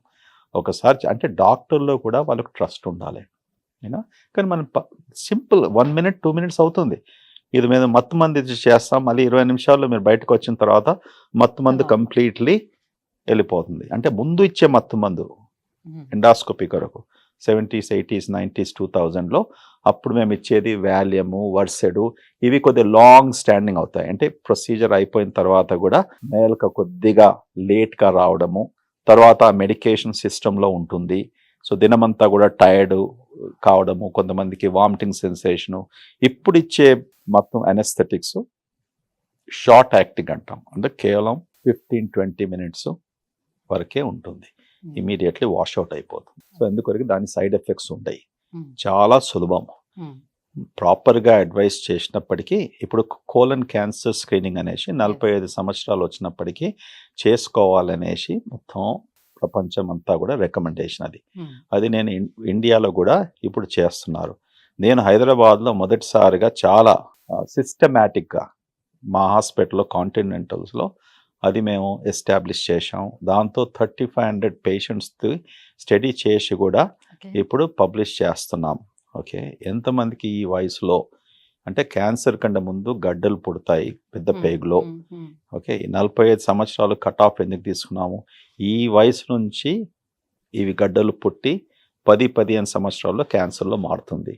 అందుకొరకే స్క్రీనింగ్ కొలనాస్కోపీని చేసుకుంటే నీకు ముందు కోలన్ క్యాన్సరు, రెక్టల్ క్యాన్సర్ వచ్చే అవకాశం బాగా తగ్గిపోతుంది. Okay, situation. అంటే సో ఇవి కొంతమందికి ప్రివెంటివ్ క్యాన్సర్ టెస్ట్. కానీ గడ్డలు కూడా చిన్న చిన్నవి వచ్చేటప్పుడు బినైన్ కణితుడు, సో మీరు కొలనోస్కోపీ చేసేటప్పుడే దాన్ని నార్మల్గా తీసేస్తాం. తీసేస్తారు ఎస్, కదా. అబ్సల్యూట్లీ. ఇలా వచ్చిన వాళ్ళకి కూడా ఫర్దర్ గా వాళ్ళకి క్యాన్సర్ వచ్చే ఛాన్స్ ఉంటుందా? సో అది మంచి ప్రశ్న అడిగారు. ఇప్పుడు ఇటువంటి ఈ గడ్డలు వచ్చినప్పటికీ ఏం చేస్తామంటే అవి తీసిన తర్వాత బయాప్సీ చూసుకుంటాం. అవి ప్రీ క్యాన్సరస్ గడ్డలను వస్తాయి సుమారుగా 90% ఆఫ్ ది పేషెంట్స్. వచ్చినప్పటికీ నంబర్ ఆఫ్ గడ్డలు పట్టేసి సైజుని పట్టి మళ్ళీ నేను నెక్స్ట్ ఎగ్జామ్ 3 సంవత్సరాలు, 5 సంవత్సరాలు, 7 సంవత్సరాలు అని చెప్తాం. ఏమి లేకున్న వారికి మళ్ళీ నెక్స్ట్ ఎగ్జామ్ 10 ఏళ్ళకు 10 ఇయర్స్ తర్వాత, యూజువలీ అప్ టు ఏజ్ 75. ఇది గైడ్ లైన్స్ ప్రకారం. సో వచ్చినప్పటికీ మళ్ళీ వచ్చే అవకాశం ఉన్నది కనుక ఇది కదా ఒక ఆల్గోరిథం. నెక్స్ట్ రికమెండేషన్ ఇప్పుడు బ్రెస్ట్ మ్యామోగ్రామ్స్ ఆడవాళ్ళకి చెప్తాం కదా, ఎవ్రీ ఇయర్ 1 to 2 years చేసుకోమని. ఎందుకు చెప్తాము? ఈ సంవత్సరం లేకపోయినప్పటికీ కూడా మళ్ళీ నెక్స్ట్ ఇయర్ 2 yearsలో వచ్చే అవకాశం ఉంటుంది. ఇటువంటిది అందుకొరకే రెగ్యులర్గా మీరు స్క్రీనింగ్ టెస్ట్ ప్రివెన్షన్ కొరకు చేసుకుంటే ముందుకు మీకు అసలు ఈ క్యాన్సర్ రాదు. ఓకే, ఏమో లక్షలలో యాక్సిడెంట్గా లేకుంటే ఏదైనా మిస్ అయిందో డయాగ్నోసిస్గా అప్పుడు వస్తుందేమో, కానీ ప్రాపర్ ప్రివెన్షన్ స్టెప్స్ తీసుకున్న వారికి you won't have this problem. కొంతమంది అనుకుంటారు ఇప్పుడు నా ప్రాబ్లం ఏంది, అమెరికా నుంచి దేశానికి వచ్చేసి కాంటినెంటల్ హాస్పిటల్ పెట్టి ఇవన్నీ ఎస్టాబ్లిష్ చేసి ఒక ప్రాపర్ గైడ్ లైన్స్ చేసినప్పటికీ కొందరు పేషెంట్స్ అనుకుంటారు ఓ ఇది డబ్బుల కొరకు రికమెండ్ చేస్తున్నారు అనేసి. నాకు ఆ బాధ కూడా ఉంటుంది. ఓకే, సో దాని కొరకు అందుకక్క నేనేం చెప్తాను పేషెంట్స్ కు, ఇది నేను డాక్యుమెంట్ చేస్తున్నాను మీకు చెప్పినాను అనేసి, తర్వాత మీ ఇష్టం. నేను ఎప్పుడు ఫోర్స్ చేయను. ఓకే, చేసినప్పటికీ చాలా మంది అర్థం చేసుకుంటారు, అది కరెక్ట్. అది ఇప్పుడు నా రెస్పాన్సిబిలిటీ యాజ్ ఎ డాక్టర్ చెప్పడం, ఒక అడ్వైస్ ఇవ్వడం, ఫాలో చేసుకోం. వాళ్ళు చెప్పిన పేషెంట్స్ వాళ్ళ డిరెక్షన్ ప్రకారం వాళ్ళు చూసుకోవాలి. కానీ చాలా మంది ఫాలో చేసుకుంటారు. చేసుకోకుంటే రేపటి దినం 10 ఏళ్ళ తర్వాత 5 ఏళ్ళ తర్వాత వచ్చేసి నేను డాక్టర్ రెడ్డి దగ్గర పోయాను, ఎందుకు చెప్పలేదు ఆయన, అప్పుడు చేసినట్టు ఇప్పుడు క్యాన్సర్ రాకపోతుండే కదా. కరెక్ట్. ఇప్పుడు అమెరికాన్ దేశంలో భయం ఉంటుంది, వాళ్ళు డాక్టర్స్ అంతా డాక్యుమెంట్ చేస్తారు, లేకుంటే లా సూట్స్ అవుతుంది. మన దేశంలో డాక్యుమెంటేషన్ చాలా తక్కువ. Of course continental is different. మా దగ్గర అంతా ఎలక్ట్రానిక్ మెడికల్ రికార్డ్స్ ద్వారా డాక్యుమెంట్ చేస్తాం. అందుకొరకు క్లియర్గా నేను రాస్తాను. వాడు 10 ఏళ్ళు కానీ 30 ఏళ్ళు కానీ 40 ఏళ్ళు కానీ వచ్చినప్పుడు నా రికార్డ్ ఉంటుంది, మేము అప్పుడు రికమెండేషన్ చేశాము. So it's a good thing to do. ఎప్పుడు కూడా పేషెంట్ ఫోర్స్ చేయకూడదు. వాళ్ళకు కొద్దిగా సమయం ఇవ్వాలి. యూ షుడ్ గివ్ దెమ్ కొద్దిగా స్పేస్ ఇవ్వాలి, అర్థం చేసుకోవాలి. భయం అనేది నార్మల్ ఎమోషన్. ఓకే, డాక్టర్లో నీకు టైం ఉండి ఆ పేషెంట్ను భయం తొలగొడటానికి నువ్వు కన్విన్స్ చేయడానికి నీకు టైం ఉంటే nothing like that. Okay, otherwise give some space. ఇప్పుడు మీరు అన్నట్టుగా ఇప్పుడు ఈ క్యాన్సర్స్ ఇలాంటివి వచ్చేటప్పుడు పెద్ద పెద్ద ఇష్యూస్ వచ్చేటప్పుడే సో వాళ్ళు ఆ టైంలో అనుకుంటారు ఇది బాగా ఖర్చుతో కూడుకున్నటువంటి ట్రీట్మెంట్స్ కాబట్టి ఆ టైంలోని ఇన్సూరెన్స్ లాంటివి ఉంటే బాగుండేమో, లైఫ్ సేవ్ అవుతుంది కదా, ఆ టైంలో ఆలోచిస్తూ ఉంటారు. సో మన ఇండియాలో చాలా వరకు చూసుకుంటే 100%లోని 90% మెంబర్స్ కూడా ఇప్పటికీ కూడా ఇంకా హెల్త్ ఇన్సూరెన్స్ తీసుకొని వాళ్ళే, చదువుకున్న వాళ్ళు కూడా తీసుకొని వాళ్ళే చాలా మంది ఉన్నారు. సో టోటల్ గా మన ప్రభుత్వాలు ఇన్సూరెన్స్ విషయంలో ఎలాంటి మార్పులు తీసుకొస్తే బాగుంటుందని మీ ఆలోచన, మీ ఒపీనియన్? నేను ఈ దేశానికి వచ్చినప్పటి నుంచి, అంటే తిరిగి వచ్చినప్పటి నుంచి ప్రతి ఇంటర్వ్యూలో, పేపర్లో ఎన్నోసార్లు ఎక్కడ కూడా నాకు అవకాశం దొరికినప్పుడు మాట్లాడడానికి ఈ మాత్రం చెప్తూ ఉంటాను, please take health insurance. Okay. ఎందుకంటే మన దేశంలో ఇంత చీప్ ప్రీమియంతో హెల్త్ ఇన్సూరెన్స్ ఎంత ఈజీగా దొరుకుతుందో ఎక్కడ కూడా లేదు. అవును. మీరు 2 కూడా లక్షలు, 3 కంపేర్. లక్షలు, 4 లక్షలు ఇన్సూరెన్స్ వరకు 10,000 20,000 ఏదో కడతాం మనం. అవును. కానీ ఎంత ప్రొటెక్షన్‌గా ఉంటుంది. అసలు నీ కొరకని కాదు, నీ ఫ్యామిలీ మెంబర్స్‌కు. మనకు రేపు ఏం వస్తుందో మనకేం తెలియదు. ఓకే. అకస్మాత్తుగా రోడ్ యాక్సిడెంటే కావచ్చు, స్ట్రోకే కావచ్చు, యూనో. అండ్ అంత డబ్బు అంత ఇట్ మే నాట్ బి చాలామందికి సంవత్సరానికి 6 లక్షలు, 10 లక్షలు, 12 లక్షలు సంపాదించినప్పటికీ అది కామన్ దిస్ థింగ్. ఇవాళ రేపు it is not a big deal to earn 4-5 lakhs, 20,000-30,000, 40,000 rupees a month. Yes, ఆర్గనైజేషన్లో పనిచేసినప్పటికీ చాలా మటుకు ఇప్పుడు మేము మా ఎంప్లాయీస్కు హెల్త్ ఇన్సూరెన్స్ ప్రొవైడ్ చేస్తాం. ఇప్పుడు మా ఇంట్లో పనిచేసే వారికి కూడా నేను 5 ఏళ్ల క్రితం అందరికి కూడా హెల్త్ ఇన్సూరెన్స్ హాస్పిటల్ ఉన్నప్పటికి కూడా నేను చేశాను. ఎందుకని? లిసన్, హాస్పిటల్ ఉంది కరెక్టే, కానీ హెల్త్ ఇన్సూరెన్స్ నేను ఇంత కడుతున్నాను కేవలం నీ ఒక్కరికొరకు కాదు కదా, మీ పిల్లలు ఉన్నారు, వీళ్ళందరూ ఉన్నారు, రేపు దినం అయినప్పటికీ మీకు ప్రొటెక్షన్ ఉంటుంది. అది ఎంత ఖర్చు నాకు? It's not a big deal. So మీ పాడ్కాస్ట్ ద్వారా మరి ఒకసారి అందరితో ప్రజలకు చెప్పే విషయం ఏంటంటే హెల్త్ ఇన్సూరెన్స్ తీసుకోండి. ఓకే. ఇది ఎప్పుడు మీకు పడుతుందో తెలియదు. ఎవరి మీద డిపెండ్ అయ్యే అంటే హెల్త్ ఇన్సూరెన్స్ ఈజ్ మస్ట్ అని గవర్నమెంట్ ఏమైనా ఒక ఇది తీసుకొస్తే బాగుంటుంది అని రైట్. ఇప్పుడు అంటే మన దగ్గర ఏ ప్రాబ్లం ఉందంటే, ప్రాబ్లం అని కాదు, ఇప్పుడు గవర్నమెంట్ ఇన్సూరెన్స్ ఉంది. ఓకే. ఇప్పుడు మన దగ్గర ఆరోగ్యశ్రీ ఉంది, సెంట్రల్ గవర్నమెంట్ ఇన్సూరెన్స్ ఉంది. మన దగ్గర తెలంగాణ స్టేట్లో అది మనం తీసుకోలేదు. ఓకే. అండ్ ఉన్నప్పటికీ గవర్నమెంట్ ఏముంటుంది, ఇప్పుడు నీ కేటగిరీ నీ ఈ పే స్కేల్లో ఉన్నప్పటికీ మేము ఉన్నాం కదా, మీకు ఇస్తాం. కానీ ప్రజల ప్రాబ్లం ఏంది, నేను పబ్లిక్ హాస్పిటల్స్కి పోతే నన్ను ఎవరు పట్టించుకోరు, ఎవరు చూస్తారు, మేము ప్రైవేట్ హాస్పిటల్కి రావాలి. ఇక్కడికి వచ్చినప్పటికీ ఏం చేస్తారు, వచ్చిన రోజుల నుంచే మాకు డిస్కౌంట్, లేకుంటే కొంతమంది ప్రెషర్స్, లేకుంటే ఎమ్మెల్యేతోనో మినిస్టర్తోనో ఎస్పీతోనో ఈ ఫోన్లు చేయడము, ఇదంతా కూడా మాకు కూడా this is not a free enterprise. Correct. మేము మీకు ఇది ఒక ప్లాట్ఫామ్ కలిగించాం ఫర్ ప్రాపర్ డయాగ్నోసిస్, మీ హెల్త్ కేర్ ప్రాపర్గా ట్రీట్ చేయడానికి. కానీ మేము చేస్తూ డాక్టర్స్కు శాలరీస్ ఇవ్వాలి, నర్సెస్కు శాలరీస్ ఇవ్వాలి, ట్యాక్సులు కట్టాలి, ఇవన్నీ కూడా ఖర్చులు ఉంటాయి కదా. ఎక్కడి నుంచి తీసుకొచ్చేది, ఎంతమందికి ఇస్తాం డిస్కౌంట్స్? సో అందుకొరకే మీకు ఇన్సూరెన్స్ కేపబిలిటీ ఉంది కదా, తీసుకుంటే ఏమవుతుంది, ఒక సంవత్సరంలో 10 సార్లు బయటికి పోయి భోంచేస్తే ఒక సుమారుగా 10,000 ఖర్చు అవుతుంది. రావు, అది రాదు. ఎందుకంటే ఇది హెల్త్ డాక్టర్ దగ్గరికి వచ్చినప్పుడు హాస్పిటల్స్కి వచ్చి ఫ్రీగా ఇవ్వాలి, సో డిస్కౌంట్స్ ఇవ్వాలి. So anyhow the bottom line is ఏంటంటే చివరికి అర్థం చేసుకునేది, ప్లీజ్ అందరూ హెల్త్ ఇన్సూరెన్స్ తీసుకోండి. ఇది మీకు మీ ఫ్యామిలీకు చాలా ఉపయోగపడుతుంది. ఏమన్నారంటే ఇప్పుడు ఒక పేషెంట్కు డయాబెటీస్ వచ్చినప్పటికీ పని చేస్తుంటే ఆ శాలరీ నుంచి సుమారుగా 30% వరకు కేవలం ఆయన ట్రీట్మెంట్లో వెళ్ళిపోతుంది. Okay. It's a dangerous thing. నీకు chronic disease, kidney disease, diabetes, blood pressure ఉన్నప్పటికీ నువ్వు సంపాదించే ప్రతి మంత్ శాలరీ నుంచి అప్రాక్సిమేట్లీ 30% వరకు నీ మెడికేషన్స్, నీ డయాగ్నోస్టిక్ టెస్ట్లోనే ఖర్చు అయిపోతుంది. అంటే ఇప్పుడు మీరు యూఎస్ నుంచి వచ్చారు కాబట్టి మీకు ఐడియా ఉంది కదా. సో అక్కడ సంపాదించిన దాంట్లోనే ఒక 50% ట్యాక్స్ రూపంలో తీసుకుంటారు. సో దానికి వైద్యానికి కానివ్వండి, చదువుకు కానివ్వండి అన్ని ఫ్రీ ఇస్తారు. మనకి ఇక్కడ ట్యాక్స్ పోతుంది, ఎక్స్ట్రాగా ఇవి కూడా తీసుకోవాల్సి వస్తుంది కదా. సో ఇలాంటి వాటిల్లో కూడా మార్పులు వస్తే బాగుంటుందేమో అని ఆలోచిస్తున్నారు అందరూ. అక్కడ ఫ్రీగా ఎవరు ఇస్తున్నారమ్మా? సో మెడికల్ ఫ్రీ ఉంటుంది అండ్ ఎడ్యుకేషన్ ఫ్రీ ఉంటుంది పిల్లలకి అని చెప్పి అంటుంటారు. No, there is no free. Medicare 65 సంవత్సరం తర్వాత మెడికేర్ ఫెడరల్ గవర్నమెంట్ ఇన్సూరెన్స్ ఉంటుంది. ఓకే. ఆఫ్టర్ 65 తర్వాత. యా. ఓకే. దానికంటే ముందు ఏదైనా మేజర్ డిసెబిలిటీ వస్తే, అంటే నీ రోడ్ ట్రాఫిక్ యాక్సిడెంట్లో, లేకుంటే నువ్వు పని చేసేటప్పుడు ఫ్యాక్టరీలో నీకేమన్నా పర్మనెంట్ ఇంజరీ అట్లా డిసెబిలిటీ వచ్చినప్పటికీ అప్పుడు federal government Medicare insurance before 65 కూడా ఎలిజిబిలిటీ ఉంటుంది. ఓకే. అదర్వైజ్ మెడికేడ్ అనేసి ఒక స్టేట్ ఇన్సూరెన్స్ ఉంది, ఆరోగ్యశ్రీ లాగా. ఓకే. కానీ అది లోవర్ సోషల్ ఎకనామిక్ పీపుల్, దానికి కూడా లిమిటేషన్ ఆఫ్ శాలరీ అదంతా ఉంటుంది. ప్రెసిడెంట్ ఒబామా వచ్చినప్పటికీ అమెరికాలో 30-40 సంవత్సరాల నుంచి ఆఫ్టర్ సెకండ్ వరల్డ్ వార్ అప్పుడు ఇన్సూరెన్స్ ఇంట్రొడ్యూస్ చేశారు. After second world war private insurance has come to America. Corporations, organizations ఎంప్లాయీస్కు ఇన్సూరెన్స్ ప్రొవైడ్ చేయాలనేసి, అది కూడా మ్యాండేట్ చేయలేదు, ప్రొవైడ్ చేస్తే బాగుంటుంది అనేసి. ఓకే, సో చాలా మటుకు ఒక చోట పనిచేసినప్పటికీ నీకు ఇన్సూరెన్స్ రావచ్చు సబ్సిడీతోనే, లేకుంటే సెల్ఫ్ ఇన్సూరెన్స్ తీసుకోవాల్సి వస్తుంది. All business people, small businesses, medium size business వాళ్ళందరూ పర్సనల్ ఇన్సూరెన్స్ తీసుకుంటారు. There is no governmental help there. Okay, ఇక్కడనే ఇంత పెద్ద పెద్ద పబ్లిక్ హాస్పిటల్స్ ఉన్నాయి, ఏమైనా అవుతే నువ్వు పోవచ్చు.